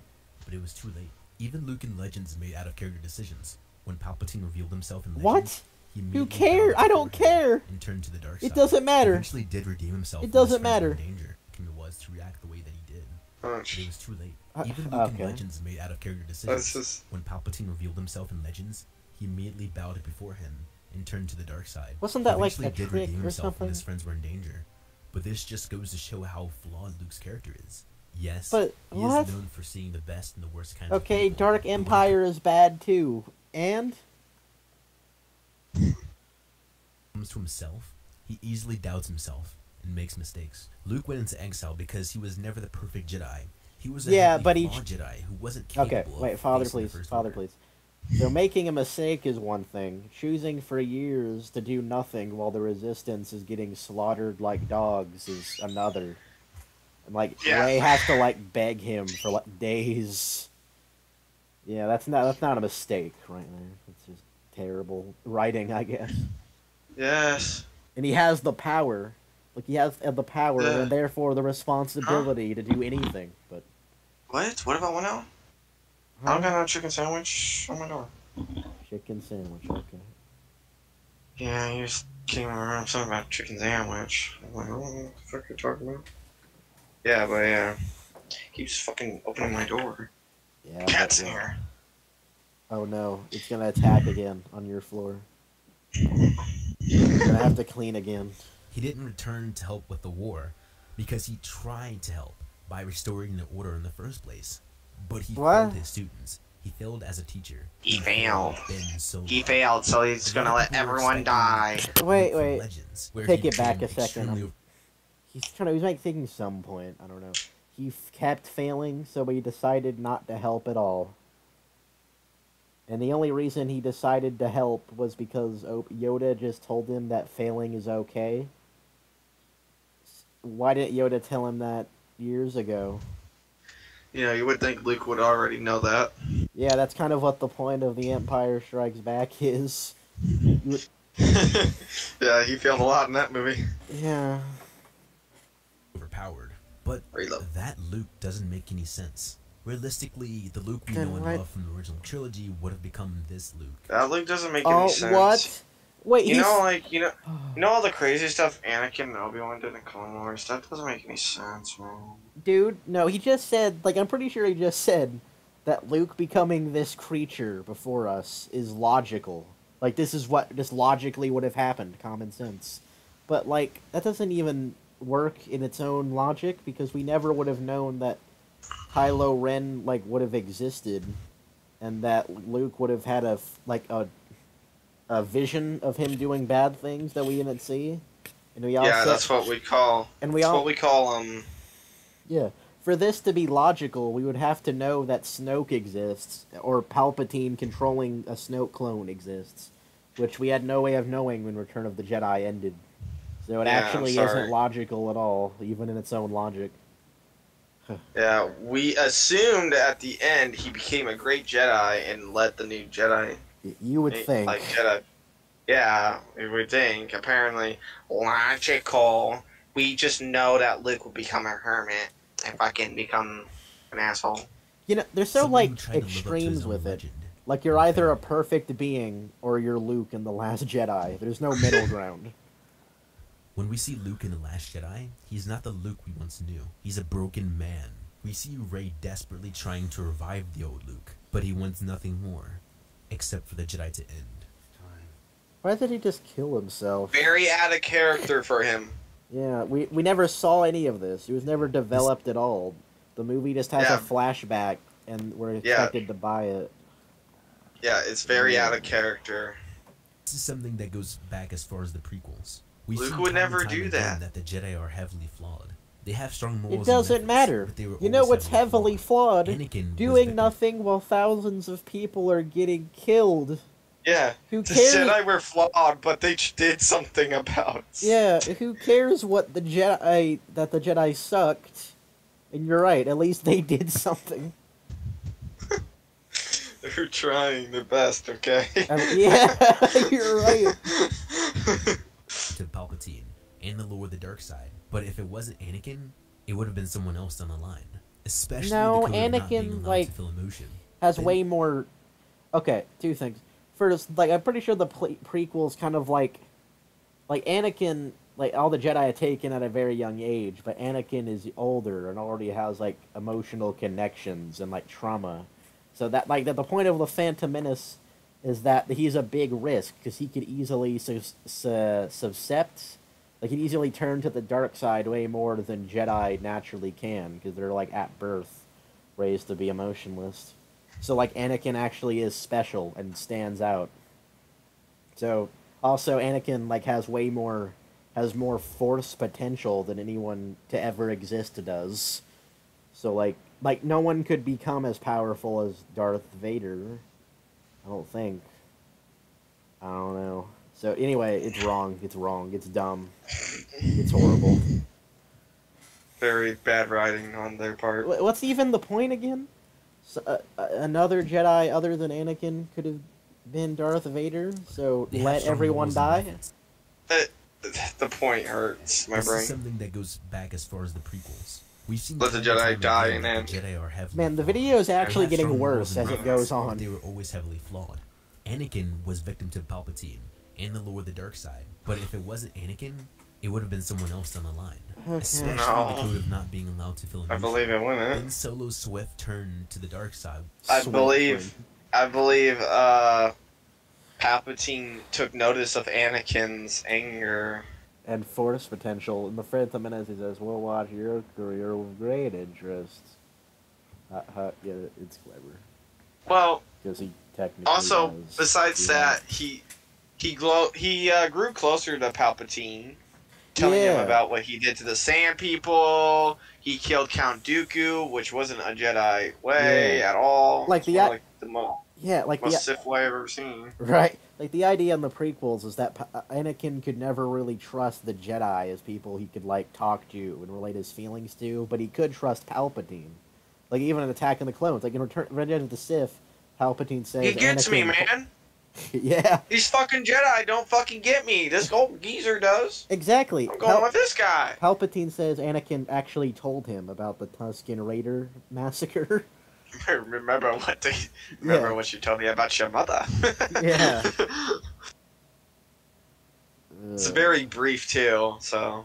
Yeah, it's actually fascinating how one-off line can tell us a lot about a movie or a relationship, Yeah, you said you wanted revenge. Yeah, it was inevitable due to the Jedi Code being so heavily flawed. Luke knew this Flawed. and wanted the Jedi to end before it happened again. But Why he knew it don't? was Can you wrong to end the lead First Leia Order and let before you end the Resistance die Jedi? when he could have helped. So he did. At the end of the movie, he portrayed the version of himself that everyone admired, the one that everyone looked up to, not the shell of the man that he is now. Okay. Wait, does Now that anyone the most even look controversial up the part is Luke in over, this film? Let's get to Oh some wait, hot topics. Father, please. First, Father, Owen- please. There's no scene in this film other than like after Luke dies where people talk about how cool Luke was. Like that never happens. Yeah, So- because the way he died was pathetic, and Yeah. no one liked it. Like, so he's kind of, I don't know, over-exaggerating the film, I guess. Like, he became the thing people look up to him as, like, that never happened. Like, the only example is Rey, and Rey said she thought the Jedi was a myth yesterday, so it doesn't even make sense. So how would they know what they could be like? Yeah. The movies are bad, everybody. The depiction that Rey gets from Luke is he's a hermit. It was not even great at all. Yeah. Now that the most controversial part is over, let's get to some hot topics. First, Poe in this film is where his character peaks in this trilogy. It's clear that he's a leader of some sort, but he's incredibly reckless, and he's willing to sacrifice lives for the greater good. Leia knows this and derails him. This is especially important. Wait. Because Okay, Poe wait, Father, please. So, now, this could be a detail that I'm wrong on or misremembering. But if memory serves, the, like, in the opening cutscene, the Dreadnought had, like, super lasers that were going to destroy the Radish ship. For some reason, they destroyed the base first, instead of destroying the Radish immediately. But anyway, and the only reason the Radish was able to get away was because Poe and them destroyed the Dreadnought. So, it was necessary. Yeah, but they didn't know that. Remember? I guess. I don't know. It was more like we knew that because the Empire said it, or whatever, the First Order said it, not them. I guess. So, Poe's a dumbass. They didn't know that. Poe's an idiot. Look at him. He's fucking stupid. Yeah. How dare you save us? Anyway, he's How going... dare you sacrifice one life, even though there's... Yeah. You know, a lot of people probably already died. It's fucking ridiculous. Anyway, So what? anyway, I'm sorry, but yeah, he said if you want to win a war, there's gonna be sacrifices. Yeah. Anyway, he's gonna like use this like Poe did bad thing to justify why Holdo never told him the plan, even though there's no reason for her to not to tell him the plan. In fact, the fact that he's reckless and willing to sacrifice lives would probably be a good reason to tell him the plan. And there's also no reason in the movie given why she didn't tell him the plan. You're cutting out. Oh, Discord's fucking dying. Oh. Do you want me to say it again? Oh, shit. Anyways, continue. So, yeah, he's gonna use this Poe did bad thing to justify why Holdo never told him the plan. Even though there's no reason not to tell him the plan. In fact, actually, the fact that he's reckless and willing to sacrifice lives... Let me do... Hello? Alright. I'm so sorry. Please explain that again. Discord was being... It's perfectly fine. So, he's gonna use Poe do a bad thing to justify why Holdo would never tell him the plan. Because even though... if Poe is reckless and willing to sacrifice lives, you would probably want to tell him the plan, so he wouldn't do something reckless and sacrifice lives. And there's no reason given in the film why she doesn't tell him the plan. Like, no reason at all. And there's no reason in general not to tell him the plan. Like, Holdo even says she likes Poe. Like, there's literally no reason at all. And her not telling Poe the plan ended up killing Luke Skywalker and thousands of people, including Holdo herself. So, yeah. She's stupid. The movie's stupid. Yeah, very, Donovan's probably very stupid. great plan. Great plan she had. He wants to be just as powerful as a leader as Leia is. And it really shows. His story of learning to trust others and be less... Learning to trust others, it's learning to, like, listen to authority. Learning to just blindly follow authority. Because, like, here's what happens, right? In The Last Jedi, Like, Poe literally begs Holdo just to know that they have a plan, that there's hope. And in the first time, Holdo is just like, just follow my orders, huh? Yeah, and of course mutiny happens because, well, he's fucking doesn't want to lose. He doesn't want to be like, you're gonna kill us all. Yeah, from his perspective, she is killing everyone, which actually doesn't even make sense because like they're boarding the ships to go to Crate, but Poe she tells Poe that they're just evacuating the ship and they're going to die. But the people boarding the ship would have to know that they aren't going to die and they're going to Crate. So why didn't Poe know? And not in fact, Poe wasn't the only one that hated Holdo. Like a lot of people had a revolution. There's some people, some people were making a mutiny with him because mutiny. they're on the same topic as him. Yeah, the movie's so dumb. It doesn't make sense in any way. Yeah. So dumb. If I was going to defend this movie, I would say, yeah, it's dumb, but, like, the ideas it wanted to tell are pretty good, right? Like, that's what I would say, but... No, here we go. Maybe on paper. Yeah. Some innocentness she carried from the first movie. After Han's death and Finn's injury in the forest, she's realized that she needs to become a stronger person if she wants to save the people she cares about. Okay. Her story in this film Father, is one of please. self-discovery. Show me, Donovan, you're just writing the story yourself. Show me the scene that proves that, like, after what happened in the first movie, she feels the need to be stronger. Like, yeah, you could assume that, but there's no scene in the movie that says that. Stop trying to write. Like, remember how he, like, said that Luke became the thing that everyone saw him as a legend, even though there's no scene in the movie of people seeing him as this great mythological figure other than Rey. I kind of stopped writing the movie, Donovan. Even though you would probably do it better. Hopefully, maybe. Yeah, I kind of would like that idea of what he said. Yeah. That's probably why he said it. It sounds pretty good. Until she realizes that she is nobody. She's not anyone special, and there's not a particular reason why she's so powerful in the Force. But that alone is what makes her story compelling. Look, she's literally lifting like a mountain. Nobody, and still make a big difference. The writing. And there's Finn. Right. I loved Finn in The Force Awakens. He was nearly my favorite character. However, most people will argue that Finn just had the same exact arc in this movie as he did before. But it's true. That's wrong. Okay, Father, please. Finn had... So, like, the arc for The Force Awakens is to him to, like, stop being a like, he wants to, like, run away, like, down the Maz Kanata place.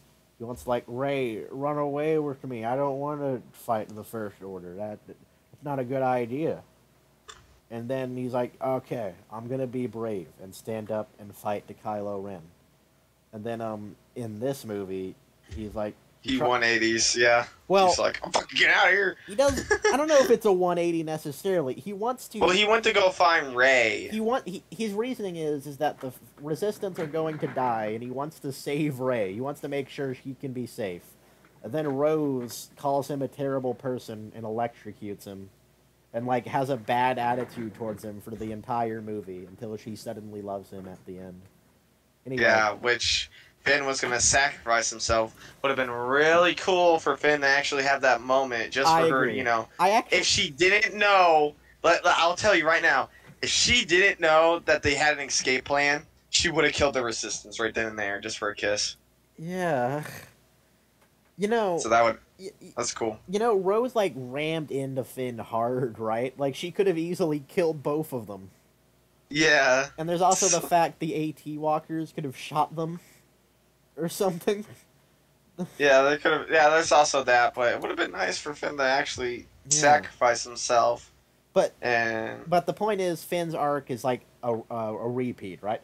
Finn's arc in this movie, well, it's like it is a little bit different in the sense that Finn learns to stop being a coward and stand up for an idea and a cause to do what's right with the Resistance, even though that guy told him that the Resistance is evil and supports slavery.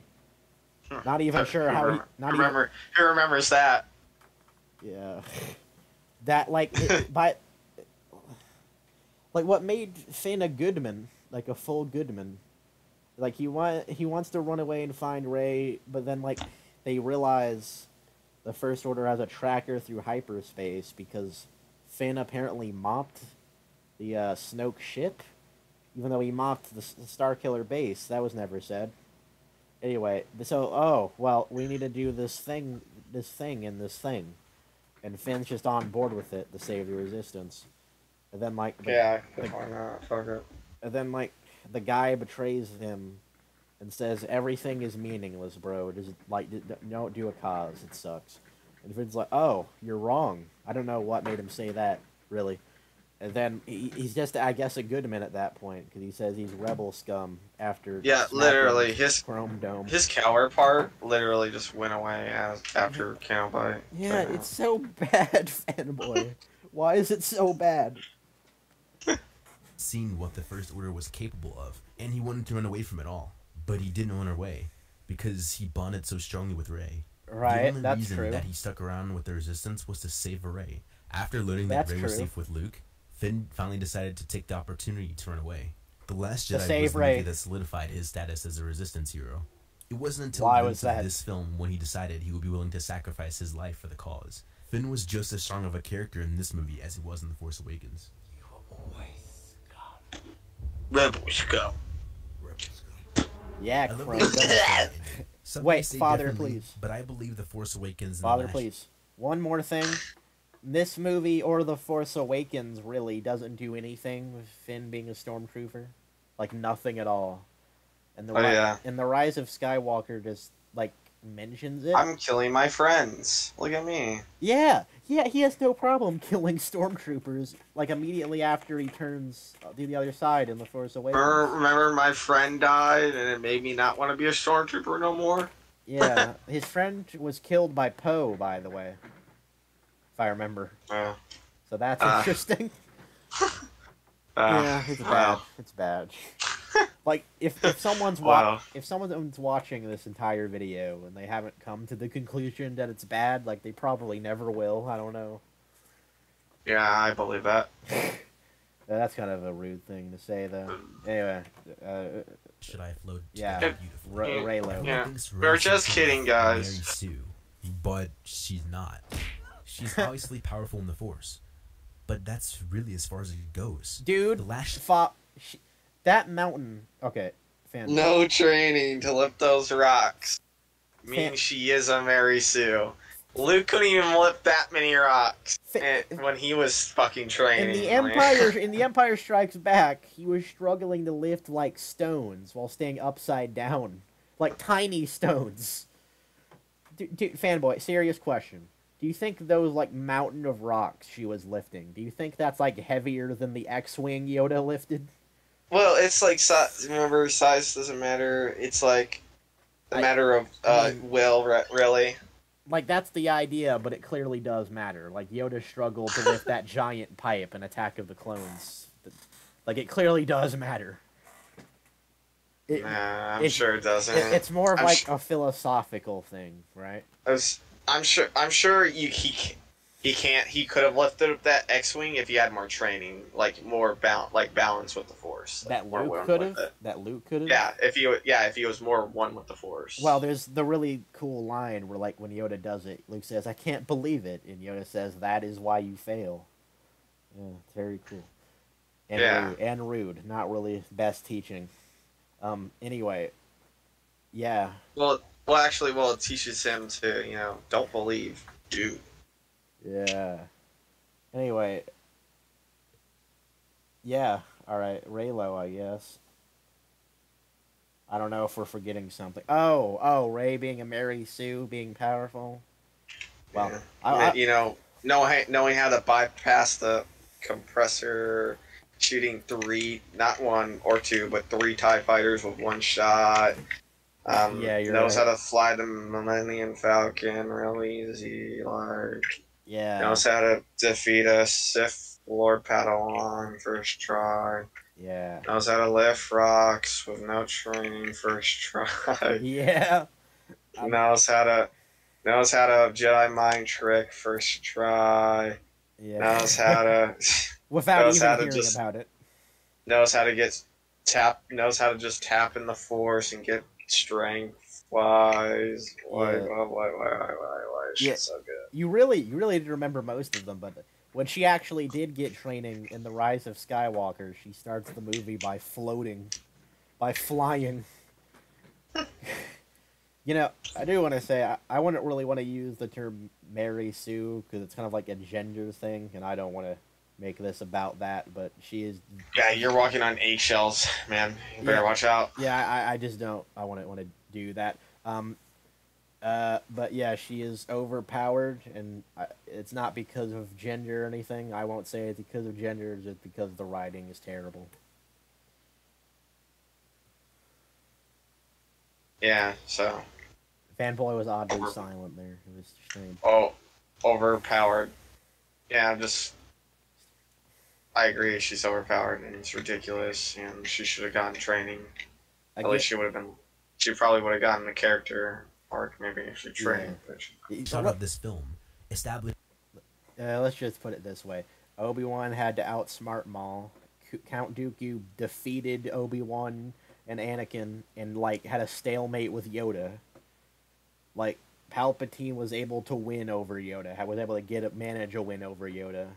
And Anakin lost because of his arrogance. Like, Vader beat Obi-Wan. Vader destroyed Luke. Like, yeah. Like, and Rey just beat Kylo. Rey wins. There you go. Rey just wins. Yeah. Rey wins. Yeah. Rey beats Kylo in The Force Awakens, then Rey beats Kylo in a tug-of-war match in The Last Jedi. Well, no, it was a tie.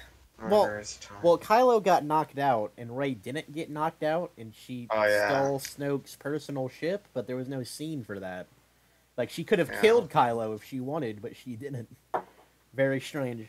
And then in The Rise of Skywalker, Kylo Ren actually does win, or he's going to win, but Leia's death distracts him, and then Rey stabbed him in the gut. So that's weird. Why would Kylo win in the last movie? That's like the opposite of how it should work.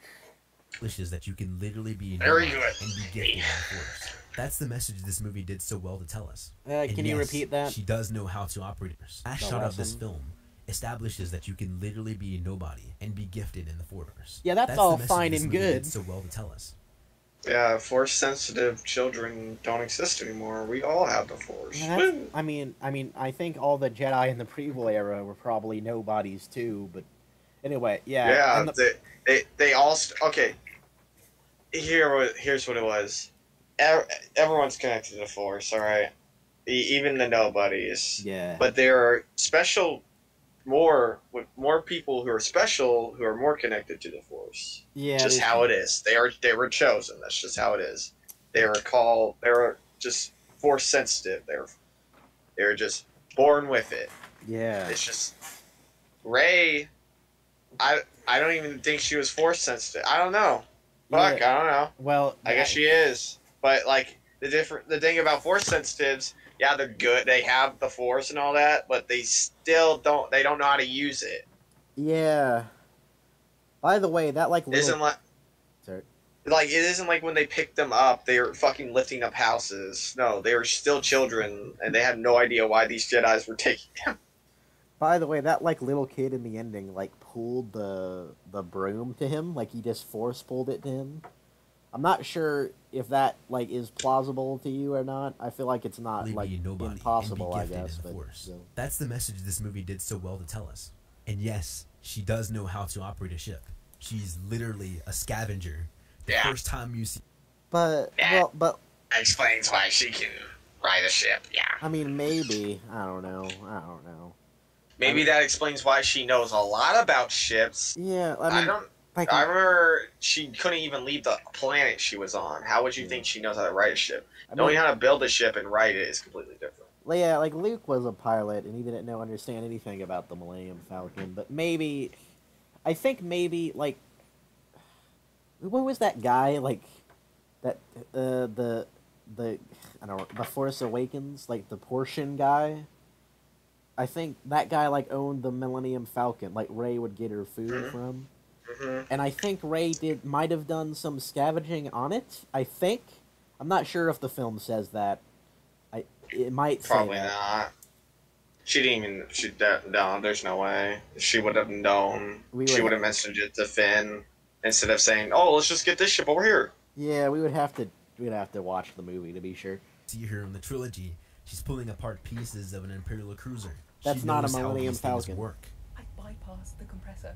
Not to all mention, that did was stop it from making completely a different ship, despite being alone on a desert planet. At least Autopilot was in the pod racing. Luke had literally alone. That part. This part was autopilot. He was kind of like forced into space. Yeah. No. And then I will admit, I don't know how to apparently he said in the movie. I think that it was like similar to pod racing. Yeah, he actually turns the autopilot off because it's like worse than his flying is. Yeah, that's dumb in the Phantom Menace. He like accidentally destroys the ship. Yeah, it's dumb. Yeah. Like the only way you can justify that is like the Force was protecting him during it or something. I don't know. Oh, no, don't let the fucking cats in.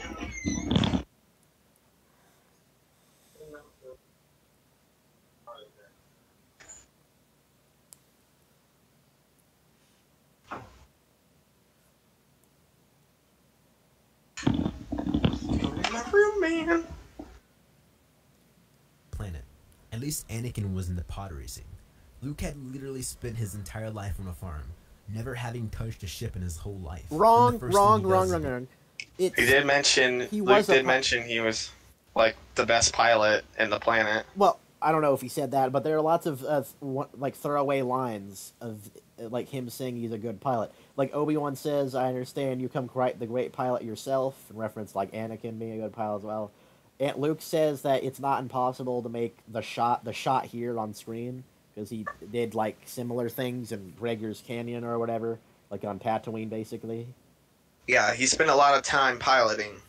I guess they didn't show us that, but I guess but yeah, it was more like it was brief mentionings. Those little brief mentionings made a big effect in the future. Yeah, again, throwaway lines can do a lot for your story. But anyway, I guess Luke has no experience with an X-wing though. Like it still is I don't know, janky, I guess, in terms of writing, but I don't know. It's not at all comparable to what Rey did. Like Luke still needed help from Han Solo and the Force and everything. Like, it was a massive struggle. Like, he actually was kind of lucky here, but it wasn't just luck, it was skill. Like, the odds were really against him here. Yeah, use the Force, Luke. What do you do? Use the Force. Like, yeah, he really earned it here. Like, Luke, that's why this is so cool in A New Hope, is that it was earned. This was not easy to do. Blow up a Death Star. Yeah, on top of that, a lot of people died trying to blow up this Death Star. Yeah. I'm sure most of them weren't that experienced in flying either. Rey is also not skilled at all with a lightsaber. She knows how to wield one, but that's really as far as it goes. She does not get her arm. No, don't defend this scene. Movies. But since when does not losing a limb make you a Mary Sue? Oh my god. I don't know. Maybe I like Rey so much in these two movies because. So I actually remember, like in the throne room fight that you just showed, like Rey was actually doing way better in the fight than like Kylo was. Like Rey needed to help out Kylo. Like Rey so stupid. Like if I remember correctly, Rey took on killed 6 of them, and Kylo killed like 2 of them or something like that. Like Rey did better. That's all I know for sure. Yeah, very dumb. I will say in The Force Awakens, I think they like made an effort to show that she doesn't have any like fancy techniques. She just tries to stab and do very basic stuff. On top of that, the choreograph on that scene was terrible. Yeah, I'm pretty sure one scene they had something, and then the other scene they don't. Yeah. There was someone was holding Rey with like a knife, right? But the knife disappeared in between shots because he. Yeah, and it would have actually gotten her if it didn't magically disappear. When we watched The Last Jedi, we actually need to like watch that scene in slow motion, like unironically, or maybe we need to do it on YouTube or something, and just look for all the little mistakes. Like in the beginning of the fight, she kicks 3 people at once, and there's like just a lot of miscues and everything. Daisy really is kind of hot, By the way, if you're What? watching, please hit me up. All right, we're Where did that come from? done here. What the? Well, on that note, we're gonna end it there. Wait, is he just now getting to the Rise of Skywalker? That's like half the video left. Yeah. Yeah, after Donovan likes Daisy Ridley. There you go. after 3 hours and 34 minutes, we made it halfway through the video. Yeah. What a That was miracle. really good. All right, Really good. so we're done for the day then, or the night? Yeah, we're just gonna have to go into another part. Yeah. This part 1 was 3 hours, almost 4. Yeah, we talk a lot. Well, we can do. Holy. Hopefully, we can do it tomorrow then. Yeah, that was great. All right. Let's end the recording. Yeah. Well, I don't know what should our last words be. Let's see.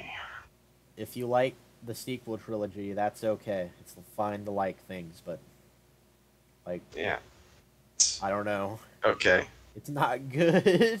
We're just talking about We're why going- we don't like it, really, I guess so. and why other people think the movie's not great. Yeah. I hope you enjoyed our long rambling. If you have, like, I don't know, any critiques or whatever, anything we could have done better, let us know. That's assuming anyone's even watching this. But I guess that's it. So, have a nice day. Bye.